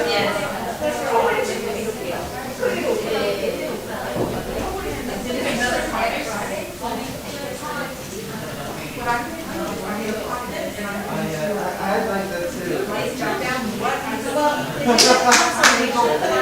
But, I mean, we can do that one. And then we can just transfer. This is one of the reasons why I was just gonna make it to be shorter than the concept. Let's see, you can take a look at it too. Do we have, what is it? Notice here. We told him today about something the adolescent has the parent, and he, because, That's what I try to tell them. I try to tell them, no, I'm gonna it's pretty big. I know, I mean, that's the only thing I got, listen to them.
코칭 들어가고 코칭 들어가고 발전한 거라 모델 케이스 하나 보여줘야 되니까 survive like this. No. He said something. There's something. Okay, let me be frank. Miss Paul said, after doing the lesson plan, show ideas. I'm here just to see this is the. Okay. Just ideas. Well, just when we went through that whole entire page, with all the little Exactly. and then see this type of Let's show lesson. realistic things. If you do demonstration lesson in front of parents, yes. This Of has course, to be yeah, you have to do done. that, of course, that's normal.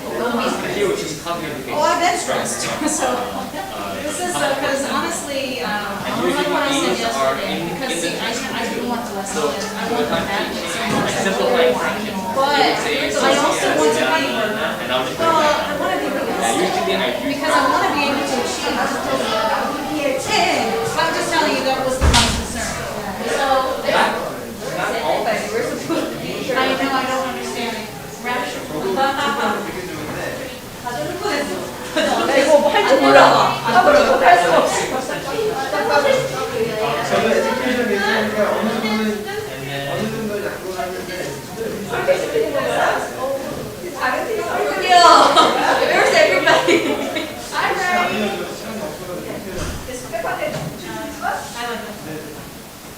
Well, the reason why is because it's what I asked for yesterday. 팀장님 와달라고 했는데 그 뭐지 카톡 좀 보내주세요. 목사님 이거 화살 장갑 할 수 있는 게 어떤 버튼이죠? 이걸 꺼야 돼. 그래서 가장 수학적으로 뛰어난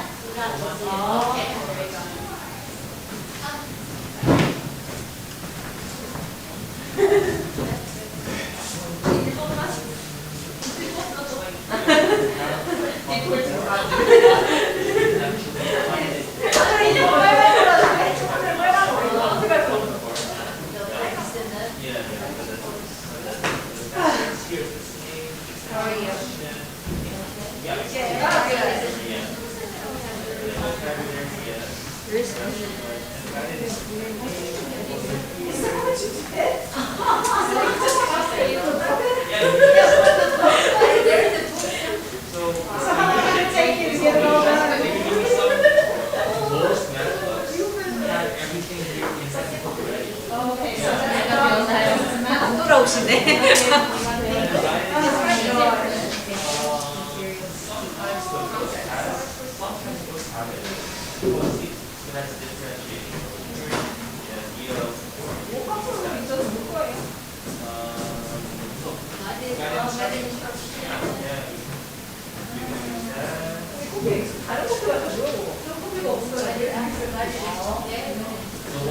Literature books don't have that. I have to write it all out.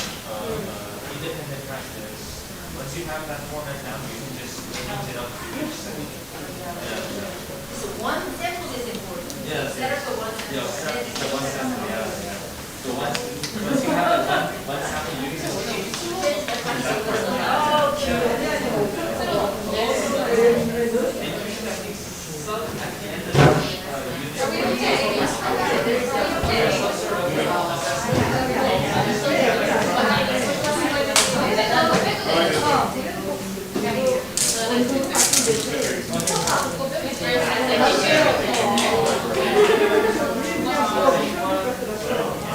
like a legit lesson plan for the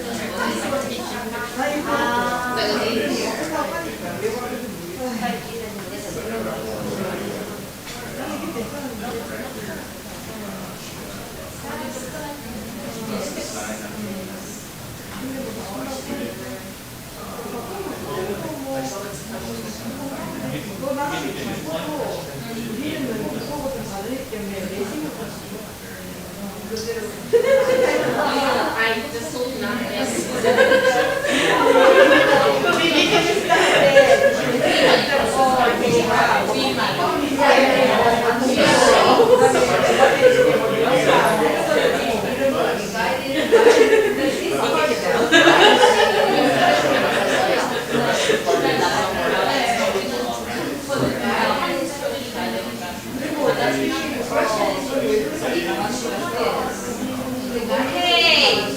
Please be seated.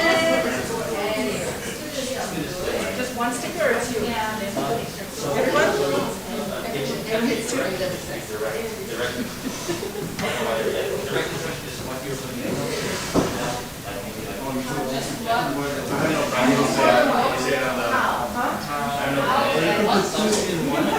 Is that why you chose red? Yes, you can technically. Is that why you chose red or red? I know how it works.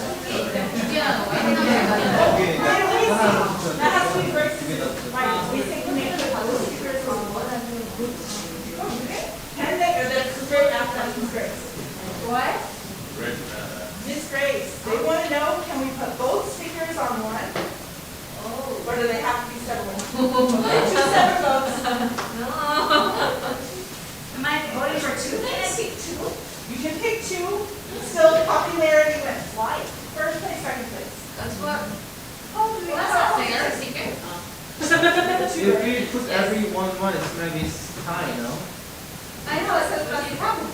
Okay, then just pick one. Tell you what, why don't we just vote first, and then if there is a tie, then we'll change the other. All right. Sounds fair. One correct version. That's No, it's not a special competition, it's just that we, the second sticker. I'm here to take one more. Okay, does everyone have 2 stickers? Yes. Kristen, do you have? Nope, I don't think I have any stickers. What?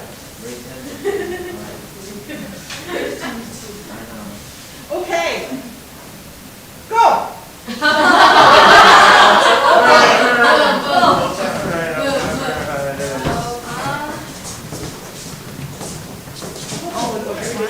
Can you actually see the stickers on these things? So what? This is the current version.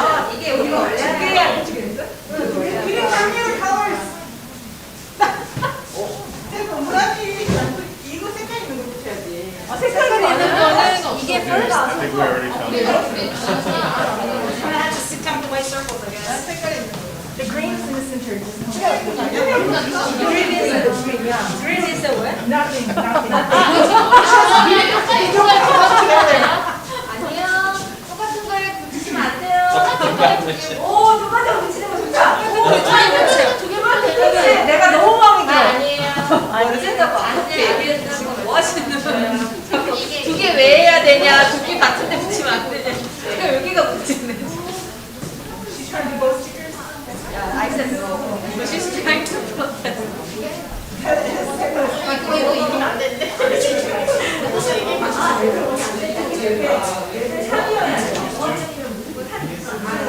Very close.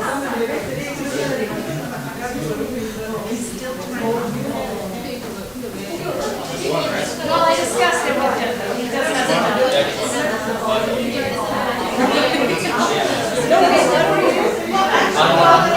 So you only get to choose 2, right? No, right now, Oh, okay, so there's one. because they said it's usually first, second. I don't know how to use one particular section. I'll show you this. Just like I said,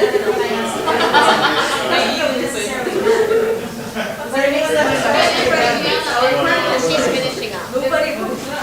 But I do agree that the Oh, no, she said one. No, you're using only the right district. Using only one? No, she said 2, so everybody did 2. Yes, Oh, yes. that- Everybody did Sally two. teacher said 2. Yeah. Oh, 2. So everybody. did everyone use 2 stickers? No, Okay, apparently you're supposed to use 2 stickers now. but I don't want to. Okay, Put another so one. if you haven't used, I thought it was just 1 sticker again, but we went back to 2, I think. So, double up. Actually, no, you can't choose the same one No, we twice. can't double up. But you must all use your stickers. I don't want to use my stickers. Oh, there are more votes here. No, he's not done yet. Just People yet. still have their other sticker to do. She's so big. You have a sticker. I'm going to choose the lowest one because I don't want it. That way. Sure, why not? I'm doing it. Because I don't want the other one. Why? Why? Well, we can't choose the same one, that's why.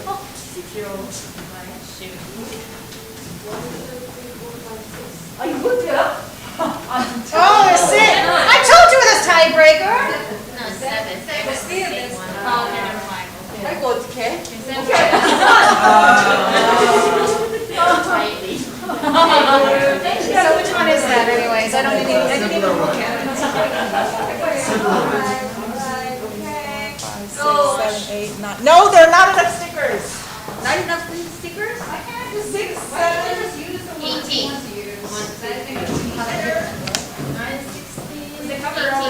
Oh, there's not. Oh, I thought Sally wanted 2. No. Oh, then no. Then we still need 2 more stickers. Who has not used their stickers? Is that 18 already? How many? Doesn't include. She needs to do one more. Who? She needs Christine is still looking? Oh, it's burning Who's now. that? Why? Burning one. Gift of the one, You better start working magic now. This is your channel.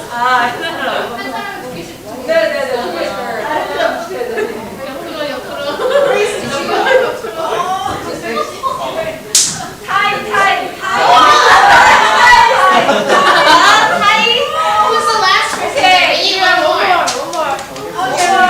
But Miss Lee, we're missing one vote, no? Yeah, we're supposed to have 20 then. Yeah. Yeah, but I don't know who didn't use their other one. Okay, but it is clear that teachers like 2 templates, so let's have one more vote. Just one vote this time. Okay, just count.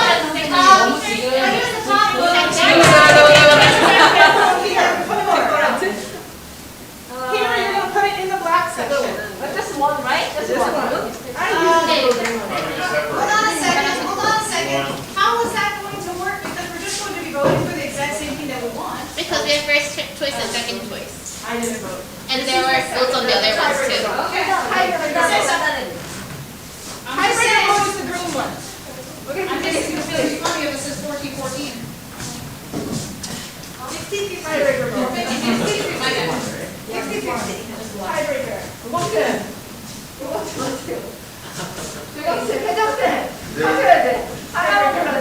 제가 패스트푸드라서 제가 끝낼게요. Put it inside the black part. Okay.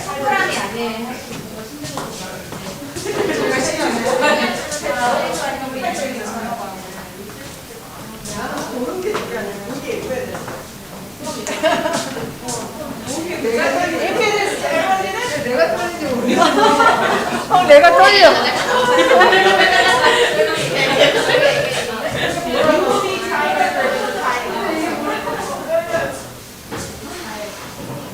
Only put it in the black side, but that's the section we're counting.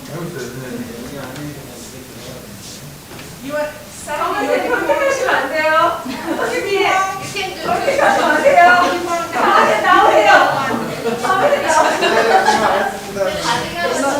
학교를 생각해서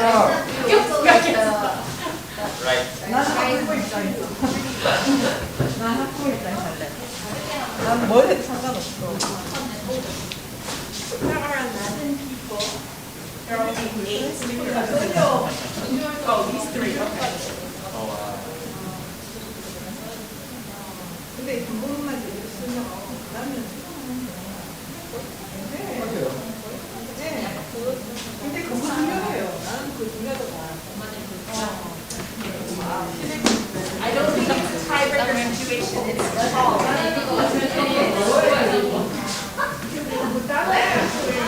Okay, we have 1, 2, 3, 4, 5, 6, 7 here. 1, 2, 3, 4 here. But let me ask the elementary teachers. Okay, where is it? The elementary teachers. Sally, elementary. I can see that elementary teachers are more towards this. And secondary teachers, not Mr. Aguirre. Oh, really? Why can't we just have like 2 separate forms for 2 separate departments? For elementary, it's half and half different opinion. No, 3 and 1. Okay, I'll be with my team. I'll be with my team. Alright, so we'll be using 2 different templates. But it's going to be hard for the part-time teachers. If they do elementary, We'll all have to, sorry guys.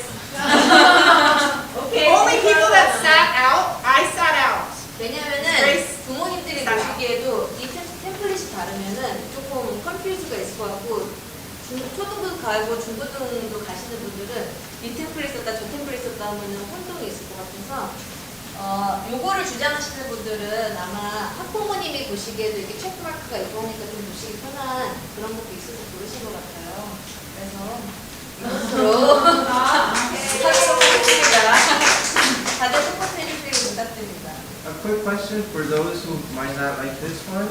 Do we always need that open and hook? Because I think that's the main reason why it might be more work. The hook, I mean, is that, we always feel this 1, 2, 3, 4? that could be, it doesn't have to be a hook per se. If you have something that's, it's to start class. What are you going to start class with? We want a buy-in from those kids. We want them to have interest. We want a shock and awe. It's just, So there's it a could be just one right? sentence. It or could be a something like sentence that for to them make to sure write it's about. clear, that's all. It could be a writing prompt. See? So, Just not an doing intro. anything. We have buy-in, we're all in agreement to a point. Essentially, they have the same things. I will say one reason this is faster for me, because if I see you have not moved past knowledge and understanding in a week, we might need to push it. This is one of the pieces I liked about this. The other is, it's a reminder really, mix up the class. I know Korean culture is a textbook driven, and people have to keep reminding me because I can't get over it. It's so surprising to me. Like the fact that you get teacher manuals, I'm like, oh, I wish I had ideas given to me. But we have county workshops where we meet 100 and some other teachers teaching the same courses we do. We get great ideas from them, best strategies. So this is a quick glance for me. That's a reminder, a glance for me, and then all of the requirements. This is the reason I did choose the same one. So I'm glad you chose it. But I would not have gone against it. Actually, this is my second least favorite. Because this is just a space. There's nothing to write inside that one. I didn't like that it was just dead space. Doesn't even. Okay. Are we going to take another short break, or do you want to just go and bang it out? we'll have to go Break again? straight to the picture. Okay, so this is, oh, it's going to be fun, guys. All right, so. I don't know how to do it. You so many times over the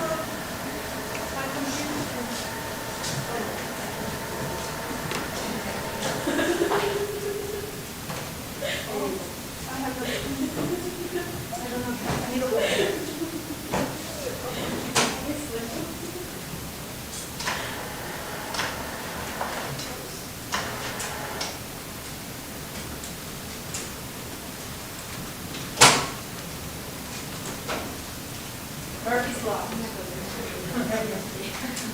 It just needs to take a breather, that's all. I know, because we've been just going at it, going at it.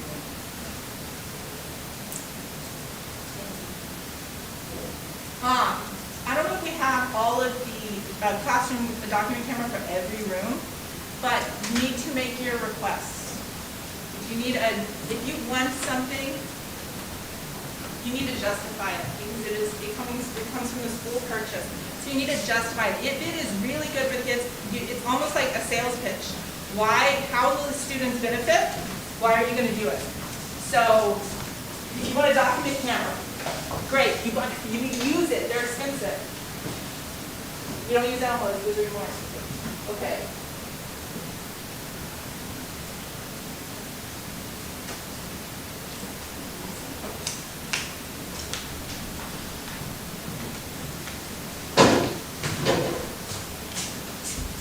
Can't say this is going to be my favorite presentation all year. Slideshow. Right side. Okay. All right, so professional conduct. It's kind of like how we carry ourselves, but it's more than that. It also becomes some questions are going to be difficult. How do we handle things as professionals, as adults, as protectors of our kids, as mentors of our kids, as teachers of our kids, and a first to learn? We understand our kids are all Christian. But you don't also know what comes in the house, right? So if you see something, you have to see something, say something. So you are required to, if you think there's some kind of abuse or something, you need to tell Miss Grace. You need to tell your supervisor, and then they will work with you. But remember, you are their protector while they're here. So Under that, how do we communicate? We want to be comfortable with students. We want to build that relationship. But that relationship, describe what a student-teacher relationship should look like. Someone, anyone. Treat me like Peter. I'll stand here, maybe. Give us 10 seconds with Vicky. Goodness. He waited longer, so I rose my hand, so give me a moment. So what's the question again? What's your communication between teachers and students, that relationship? What should it look like? Students, they sometimes hide their thoughts whenever they think the students is not ready to listen to my thoughts. So they need to have assurance, my teacher always ready to listen. My Open-minded. So, open-minded, so needs to show I'm your helper, I'm your friend, I'm ready to listen. So whatever you want, ask me to. So they need to think that my teacher is always open for me. That is easily friendly approach to the teacher. Friendly, trusting. One word in there, I have a hard time with. Friendly is great. Friend is not. We are not their friend. And you have to keep that. Young teachers, and when I first started teaching, I looked different. I looked young. I looked really young. I refused to wear jeans my first few years teaching because I blended in with students. So on Fridays, I didn't do dress down. I wore heels when I taught. When I wasn't in class, I was commuting in my flip-flop. In class, I wore heels because I needed to make a separation. I had to learn that I can share with my students, but because at first I was like, you need a strong line. Don't share, don't overshare. Different, personal, professional, separate the two. So I worked 2 jobs at a time. And then I said, I got to go to a person. A student came up to me one day and was like, Ms. King, I see you more than I see your my mom, and I don't know anything about you. And that changed my entire perspective of how I was going about it. I was fun. I was interactive, but whenever I'd say, instead of saying, oh, I went to see a movie with my friend, well, these are juniors in high school. They're like, with who? Who did you see a movie with, Ms. King? Paisley. Paisley's my daughter. So they decided Paisley was Peter. So now I had a boyfriend, Peter, which is all fine. I don't need to tell them everything, but you can give them anecdotes. You can tell them pieces without becoming their best friend. They can look at you and you can be their mentor. You can be the person that they turn to, but you are not their friend. If they try to befriend you, you need to keep that professional communication line clear. You need a fine line. All right, so appropriate communication.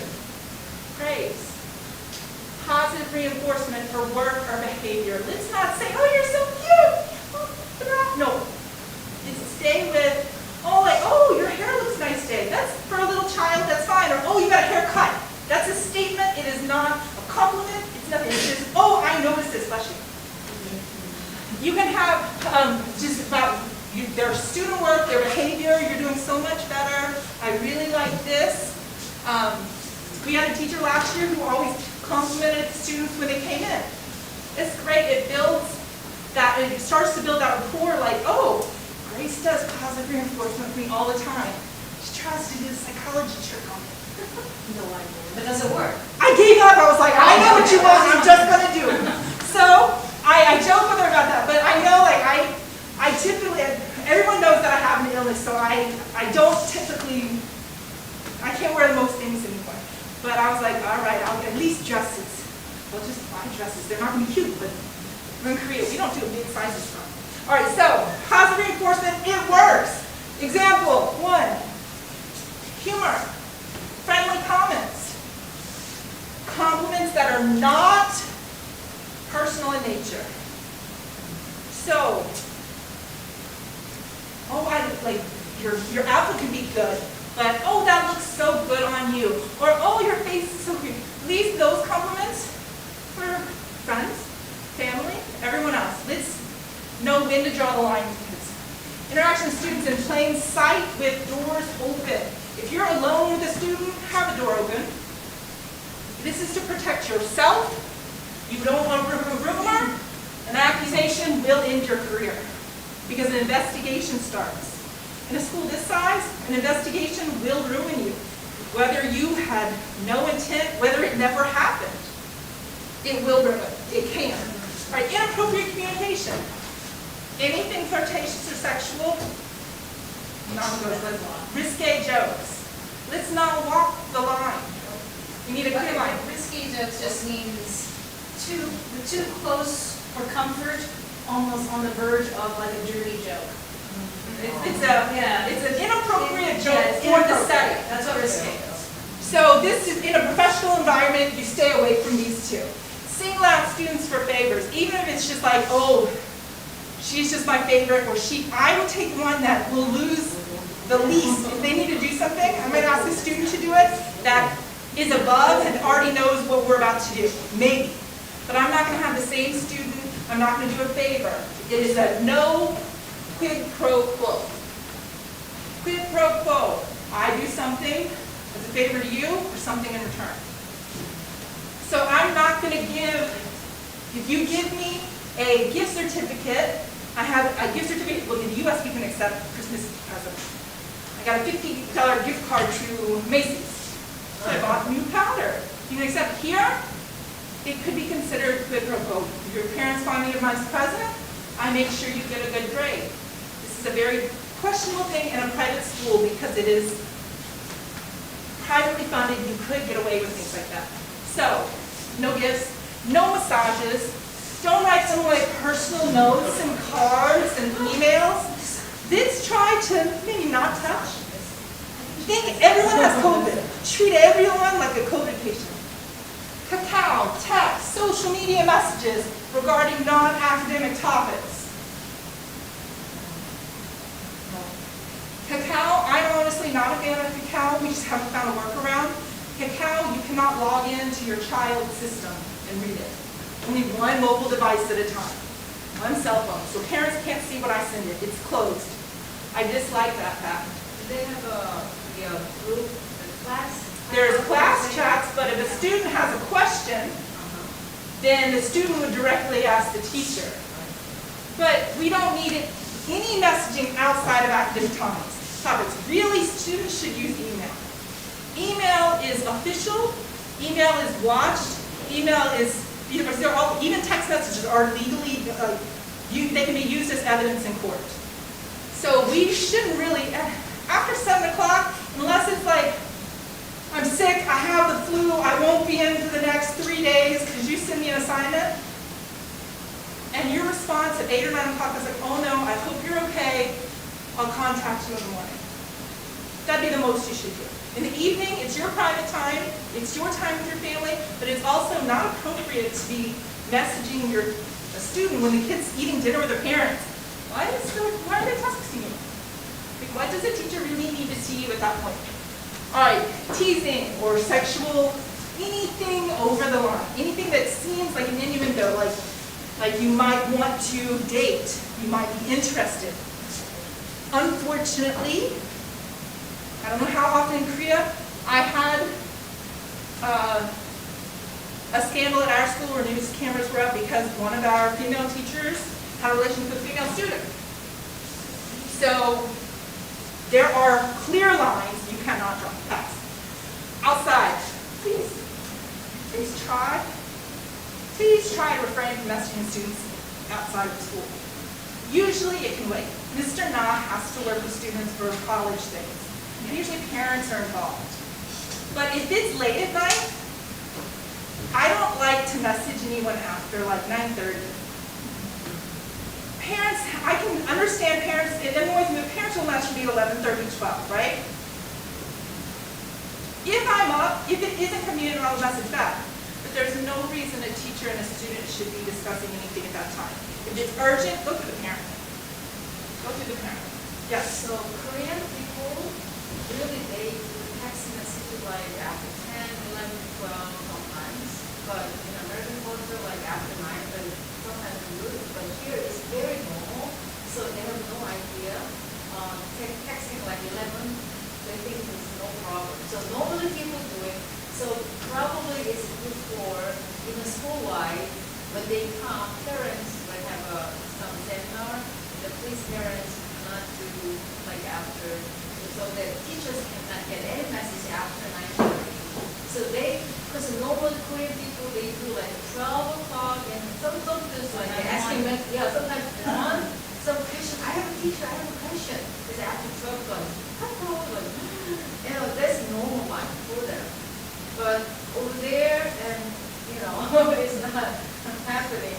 But let the kind of strict some regulation. We'll have it straightforward, plus in your syllabus have contact hours, contact before this time.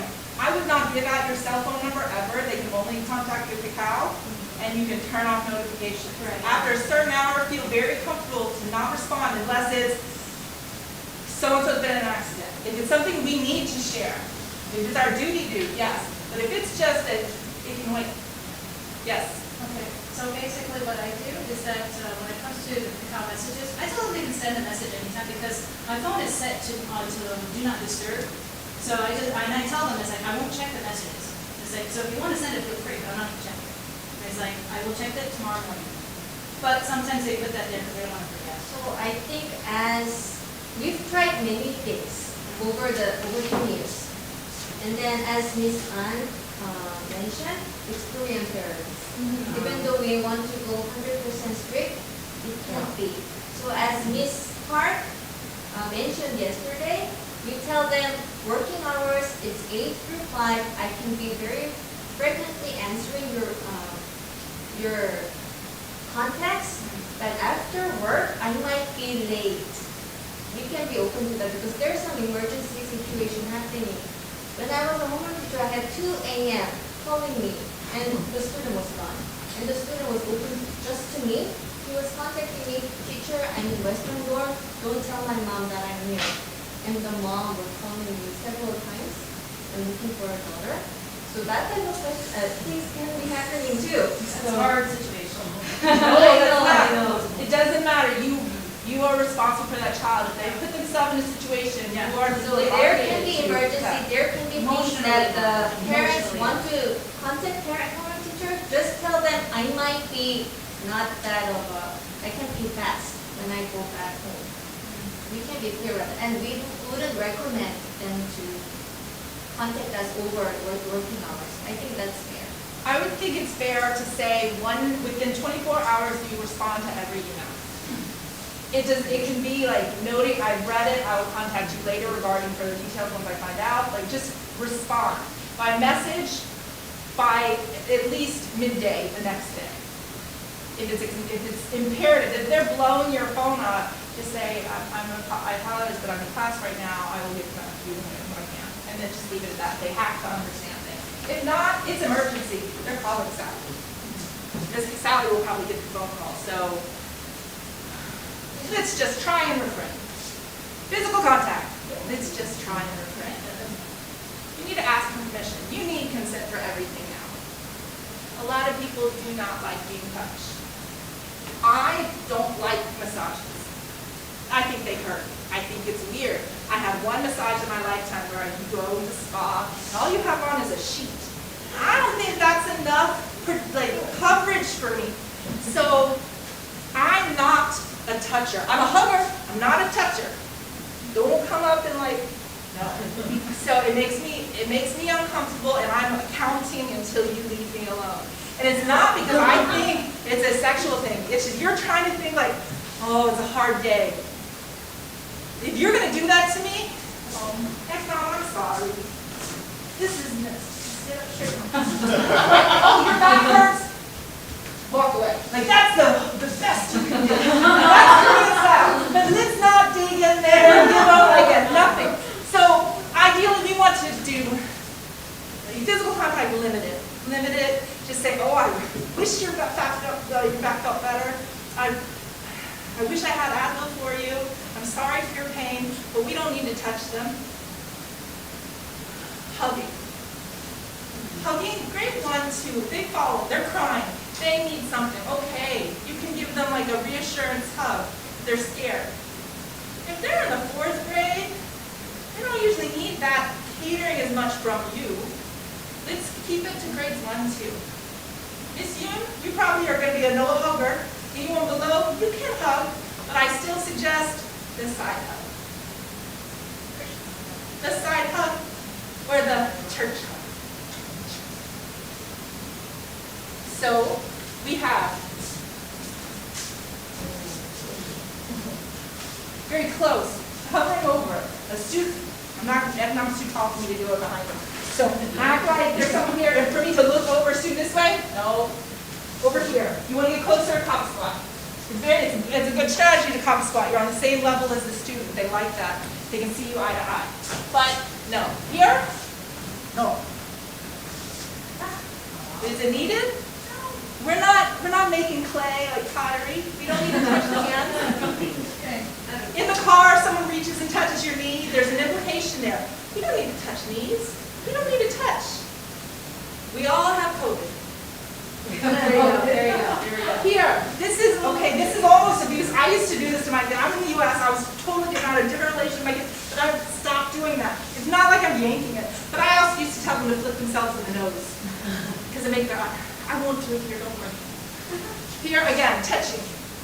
It's not warranted, and it can be very unwelcome. All right, I'm just going to let you, it's a joke, but it's sad but true. Want me to read it? You don't read it loud. I'll do that.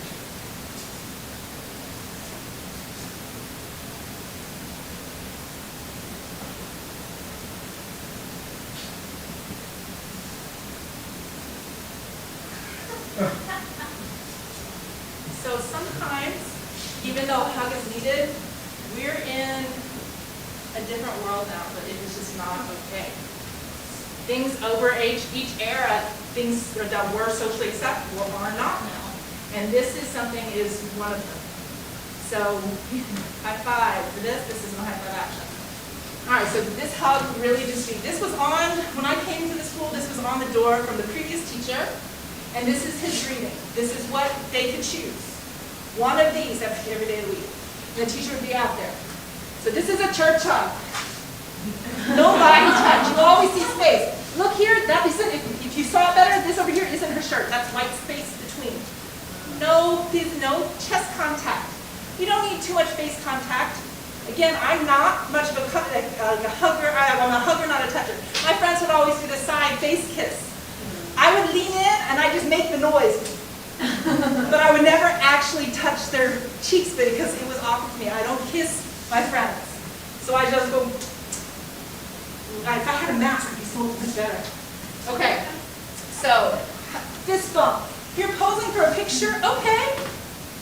They don't need to be in your lap. You can pose next to them. If you want to console them, side hug. Just right on the side, touch them. High five. Fist bump. Bomb, explode, whatever you want. And again, you are not their friend. They should be, in high school, secondary school, it should be Mr. or Mrs. last name. Mr. Nam. You can be, in the elementary, Mr. Eknam. Elementary. Miss you can do the just first names, upstairs, downstairs, upstairs, you should really use the last name. It's more formal, that is how every US does it. They should not really be using your first name. You are not friends. You're friendly. What if they say, like, Miss Jennifer because they Let them know that they're not in kindergarten. They will use their last Right. name. Upstairs, you need to keep it more professional. So it's just get used to Miss Stroud, Miss Stroud. I'm okay with my kids just saying King. I'm okay. What I don't like is, because they do that, or teacher. Teacher's so random. Like, that's in the US, people say it. I'm like, you can't give me a name? So your teacher, mentor, counselor, you're not a friend, you're not their confidant. They tell you they went somewhere they're not supposed to, parents are looking. You need to look out for the child, you need to tell parents. Unfortunately, that's going to hurt your relationship, but you build that relationship with the student knowing, I will do anything I can in the world for you. But no, that might mean I have to take certain steps to keep you safe, and I will. And that was one of the first activities I would do with my kids in Title I schools where it was a high poverty era. I would build that trusting relationship and be very clear. I will go as far as I have to. So I was very comfortable with calling law enforcement. It's part of at least U.S. schools. You're protected, and you have to intervene if you think they're in risk of harm to self or others. Now we're talking crossing the line. Can you be in a classroom alone with a student? It's up there. You think? Yeah, you guess? No? You want me to guess? What do you really think? Should you be in a Want classroom me to alone? give an honest answer? Yes, an honest answer. Okay, here's my honest answer, because I've had to deal with this last year. It depends on the situation. Most of the time, I would say common practice, no. However, there were certain cases where it had to be done when they wouldn't talk, because it was a very sensitive issue. Okay. So that would be, I have to admit that is not the norm. So normally, yes, no closed doors, I totally agree. But it really depends on the sensitivity of the situation and what they are willing to do as far as like communication. I would say in that situation, inform a leader, make a time. They were informed. Meet in a window classroom. Okay, either way. So The something thing that is you can always be in public. That's Right. public though. Yeah, either way, there's just certain cases where that's not always going to be able to work. So the Getting that goes the to people, like the administration involved is important as far as that particular situation. So that would be my honest answer. This is the first time, I usually beg for forgiveness and I don't ask for permission. Here, I've learned, as long as you ask for permission, you're most likely going to get it. You don't ever have to beg for forgiveness. It's a lot more work. It makes you feel bad. I had to do it yesterday because I made a mistake. Okay, so no closed doors. Try it. You can be alone. Use appropriate language the whole time. Try not to, you don't need to, you're meeting across the table. You're not holding hands on the side. Inform a school leader. Maybe what they need is Peter. Some things be refer to other people. Counseling, Peter has a different type of relationship with them than we do. And sometimes that guidance is what is needed. If it's an academic one, maybe that you need to meet with the homeroom teacher together. It could be going somewhere else. So inform and find out the best route. Ask for permission. Sexual harassment in particular. Unwanted, improper, offensive act, spoken, remark, or written note. Any form or fashion that makes someone else feel uncomfortable. Doesn't matter your intent, it's all their perception. So unfortunately, you can attaboy someone. What you realize that there's no attaboy in Korean. Like, good job, attaboy, pat them on that. There's no, you don't attaboy. It's like you can. I think it's the same as female. Is that? Sorry, random. Sort of that, but not an exact. It's like, good job, you did it. Good job, buddy. So you might do that. That's someone, if you do that, they might feel offended. Real or imagine the victim, and I don't like to say victim in quotes, but it's victim or like victimized or really victimized. True, you always have to take it as fact and then go backwards. It's unfortunately you are. It's going to be assumed factual until we prove it otherwise. When you go with children in schools, you really have to watch yourself because we're going to have to remove you from class because there's no way for us to safely, if someone's accusing you of something, we need to protect ourselves, we need to protect you, we need to protect that child. So we'll pull you out, do an investigation, and then make a decision at that point. But unfortunately, it is that you're going to be just pulled out of the situation so that there's no harm or foul at that point. But still, don't ever let it get to that point if you can prevent it, because just an accusation can be a problem. So you may not be an aggressor, but they may feel it. Be mindful of everything you say and do. No quid pro quo, no preferential teaching or treatment, no gifts, no money. That's why whenever food comes in, like, we get some odd presents. One time we were sent these styrofoam boxes, and they were soy sauce crabs and the shrimp, different things, and there's one for everyone. Well, it was because Mr. Nas, one of his students, got into a school, got a scholarship, and they provided for all the staff. You have to share what's brought in. You can't accept a single gift. If it's a flower, let's put the flowers in the office. If it's a pack of candy, let's put the pack of candy in the office. It's something that we don't accept here. Conduct, hugging for too long. Intimate touching. This is written in the way, do not take a school student off school grounds, not for lunch, not to take them to the bus stop. I understand it's raining. In those cases, administration needs to be involved. It's probably administration or Mr. Pyong, someone with the van would take them somewhere. Please do not have a student in your vehicle alone. Don't lock the door alone with the student. Don't be there. And using any type of technology to contact the student privately can lead to a dismissal from a school because there shouldn't be a private conversation going on. Do not connect with students on social media for any reason. No Twitter, no Instagram, no Snapchat, no what is there? TikTok, no Facebook. no Facebook. If they've graduated maybe 4 years ago, but I would say recent graduates don't need it because they're still friends with your current students. They don't need your personal life information. Play online video games with students. You don't need to have a competition, not with your student, they're not your friend. Share personal details about one student to another. Even if the student gets in a fight, a physical fight with another student on campus, when you call and tell the parents, you're not supposed to mention the name of the student that got in a fight with. It's just a student. You say a male or a female. You can say that you're not supposed to provide any information. That can come from administration. Always seek leadership's advice. They will protect you. You just need to let them know ahead of time. Because if they're caught off guard, they can't immediately come to your fence. They have to say, well, that sounds bad. Let me look into it and we'll come back to you. And scenario. Students sleeping during class or chapel. How do you wake them? Sorry. Anyone? I just use, we have one sleeper, well, actually, I had two sleepers. There was I had Jay, I'm not sure if you remember him, but Jay, he would always sleep in chapel. I had to wake him up. Sometimes I would force him to stand. So that's kind of what I did. Normally in my class, if somebody, they need a sleeping, I give them permission.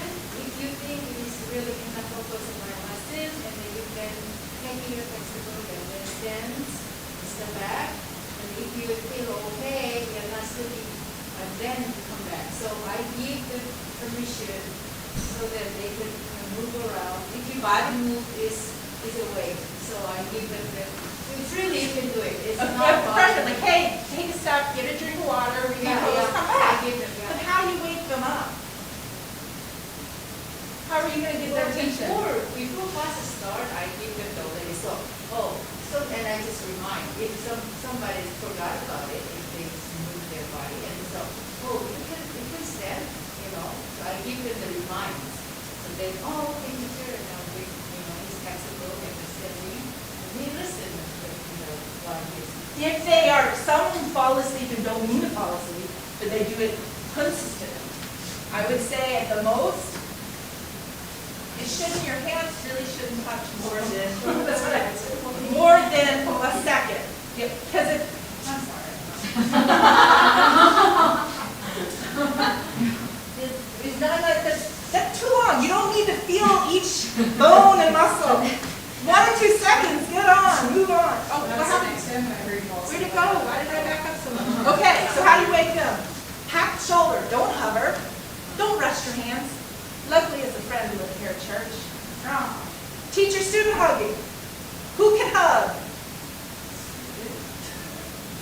Grade 1, 2 hug. Oh, okay, I'm sorry. After that, side hugs, fist bumps. All right, appropriate hug. Does this look like a good hug? No. He looks forced hug. He does not look like he really wants that hug. We don't want to have that. That looks inappropriate. But it's the girl going in. Yeah. And he hasn't, but there's too much contact there. I would say not appropriate. This way. Appropriate, yes, no.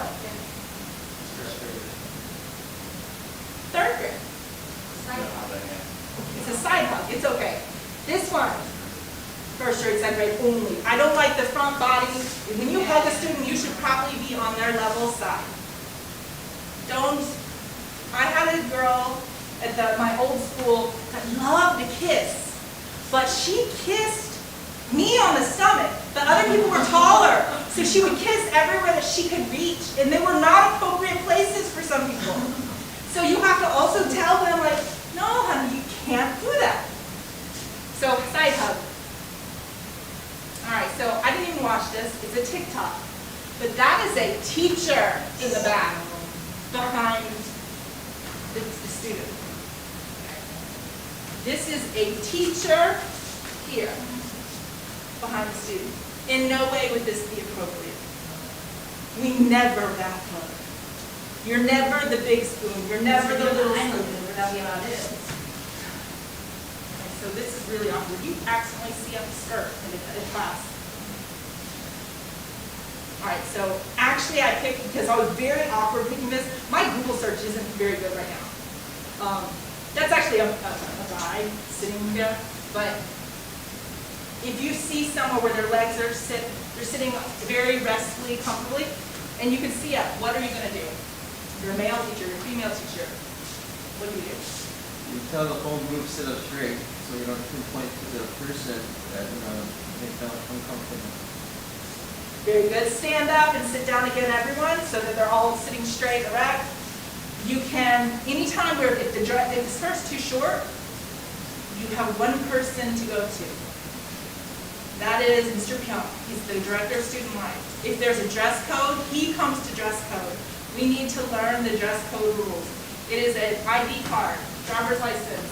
From the collarbone down, we shouldn't see more skin than that.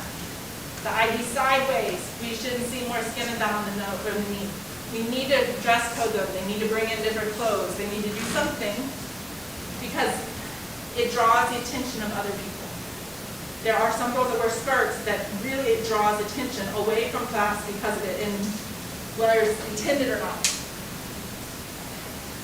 Clothes that are maybe too tight, too short. All right, so if our boys start buying their shirts that are this small, we might ask them to purchase a bigger one, go up a size. And here, this is a cheerleader.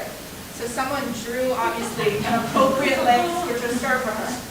But we need to make sure they dress code. We go to Mr. Pyong, let him know, let him take care of it. That way, you just recognize that something inappropriate is going on. You do, Samuel's way is perfect. It gets everybody up. Sit down, sit straight, and hopefully that skirt will straighten out. Everything brightens up. School does not have a uniform. We do. They do, yes. But they also have casual Fridays. 애들이 줄이니까 심하죠. Casual Fridays is school to be.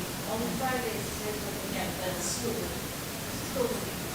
My student asks you a question after school, and he or she misses the bus and has no way home. What do? You tell them to figure it out? Do you drive them home? What's the efficient thing to do? What's the safe thing to do?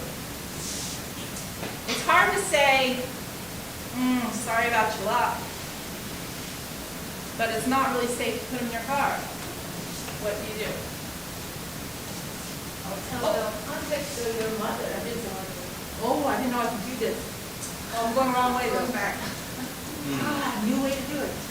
All right. Anyone? Contact parents. Contact parents and? Parents are counted. This one's not a Pyong. This is, That's a bus now. well, actually bus driver. He could be Pyong or administration. Leaders need to know.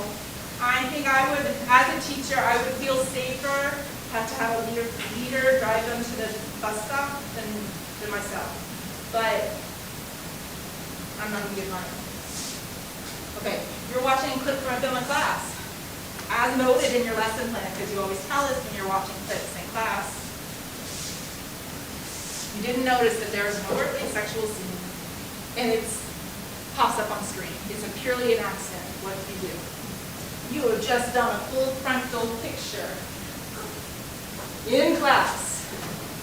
You did not mean to. It was, you forgot that it was there. How do you save yourself?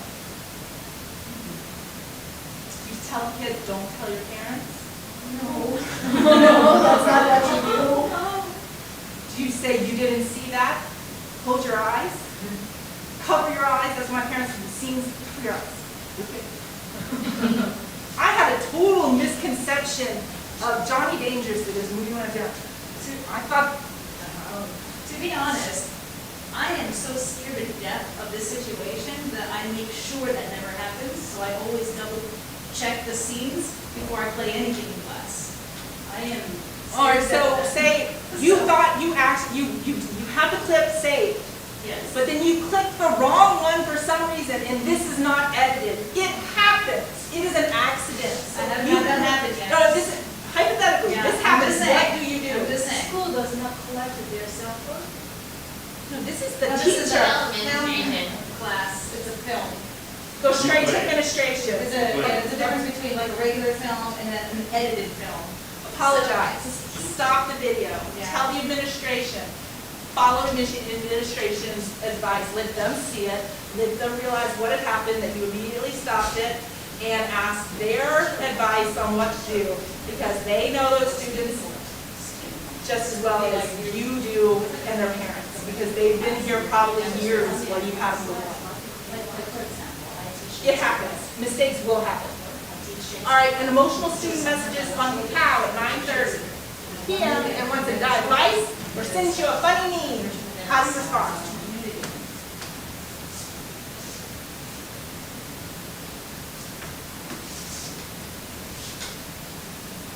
I'm Peter. I'm Peter.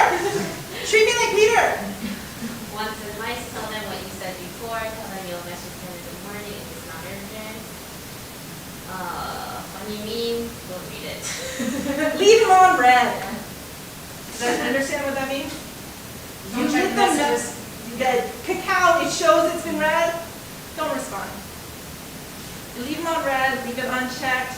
This, one, we're not to give them advice at nighttime. 9:30, there shouldn't be any contact with students. These are young minds. I had an 8th grader that had a 6:30 bedtime. A little early, because it's bright out, but there's some students you really shouldn't be doing it. Okay. Student starts following a teacher around and wants to talk and eat lunch with you every day. This is a student in this case. They really do follow you around. You're their favorite teacher, and there might be a group of them, a group of boys or some girls, for a male teacher or a female teacher. Or it could be one single one. Or it could be one single child. What do you do?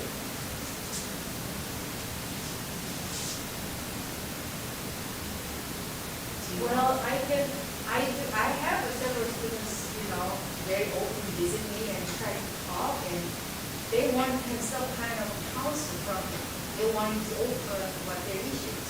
However, like you said, well, too much or, little person for a while, and I would say, oh, you know what, I need to do right now for something planned, so can we talk later, or something I can generously, and I have a deadline here. So, oh, by the way, I need to finish by today. So if you need me, maybe we can talk tomorrow. Or somehow, like, generously give them, I have a busy right now, etc.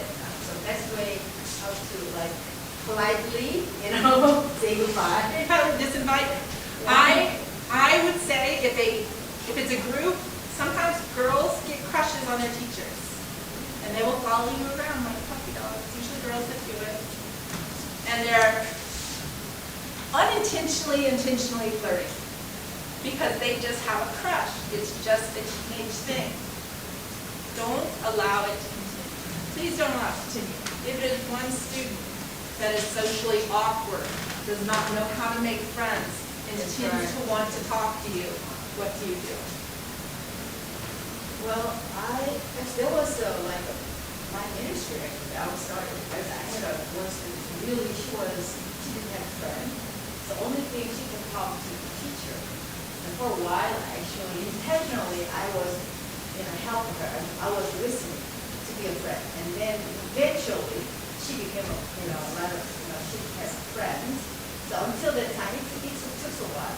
It took a little while. It took a while, but I patiently wait.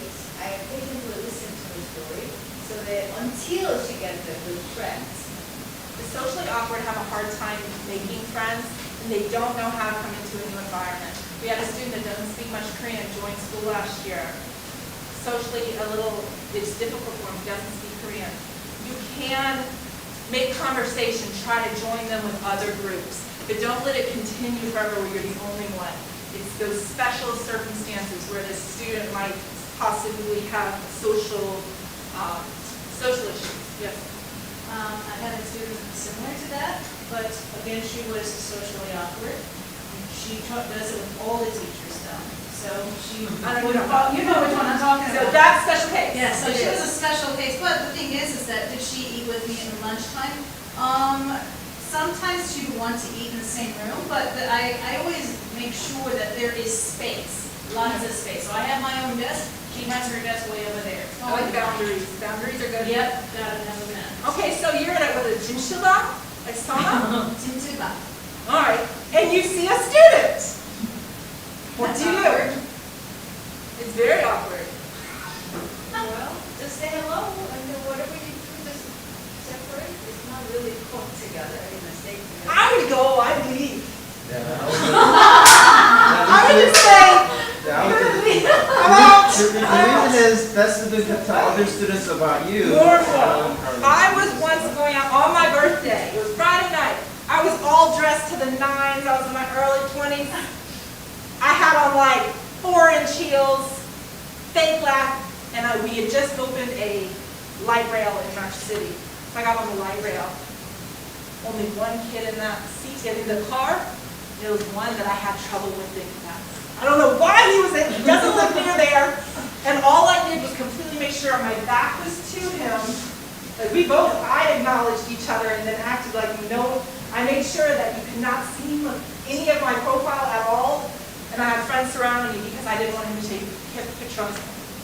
Like I have pictures from that night, but I don't want to be on his. And luckily, he never mentioned it to me or to the class ever.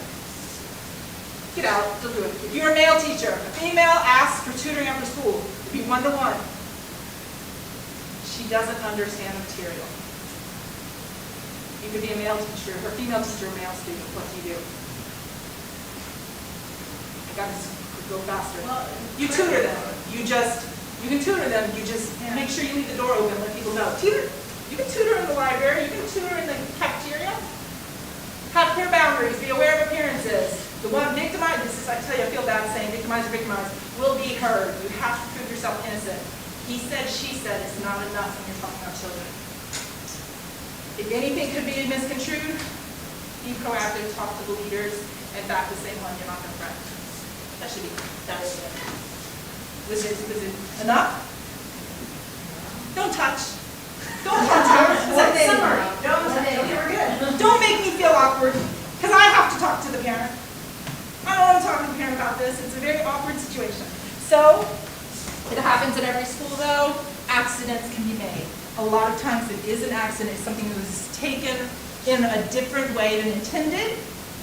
And for that reason, it's unfortunate that these kind of things happen, but pure accidents can still really mess you up. So just be very, very conscious and aware.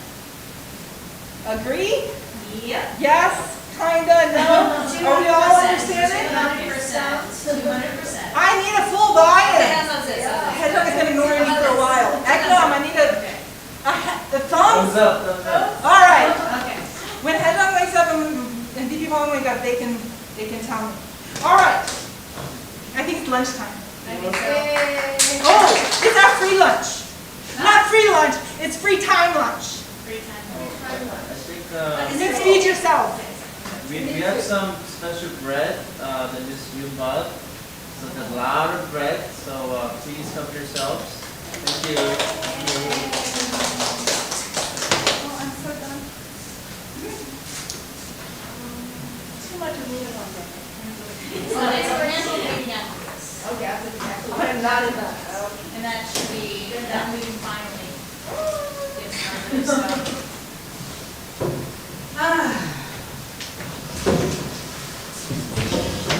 But, you know, it's funny. 90% of the situations, not all of them.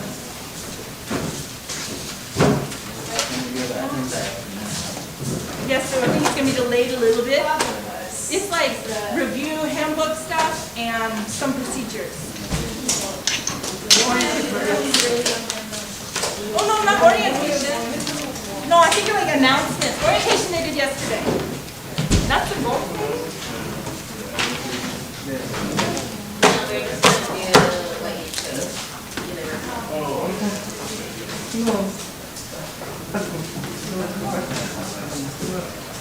They did, and then they changed their minds.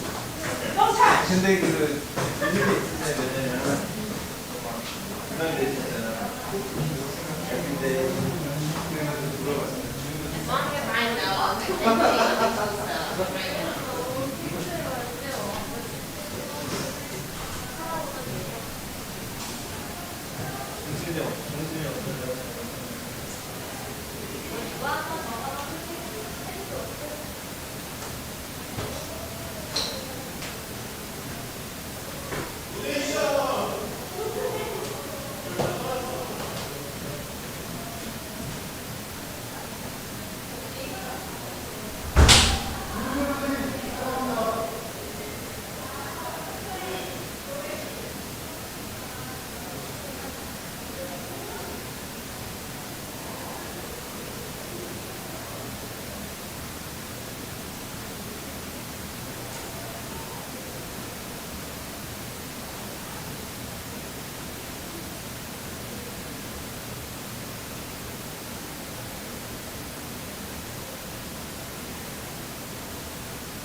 Mr. Edna, so Yes. what is your last name? Where from? Originally, you were. My father is Indian. Gujarat. Indian. Indian name. Which part? The south part? The northern part. Northern? Nagaland? Punjab. Punjab. Oh, it's an Indian name. Yeah. I see. I never heard the last name. So where? He come from India. Yeah, Indian last name. Wow. So how long have you been in Korea? 9 years now. 9 years. Yeah. Who was it 10 years? Oh, yeah. What's your name? Jennifer. Jennifer. She was 10 years. You taught all school here? I started corporate something corporate. I don't know what it was called. Like, School here? And how many years did you but teach? here in 5 years now. 5 years. So you must have been. Still learning.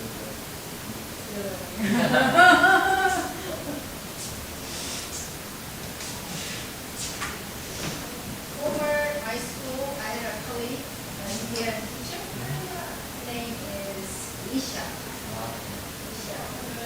She was helping me with some documentation from there too. Yeah, she's very smart.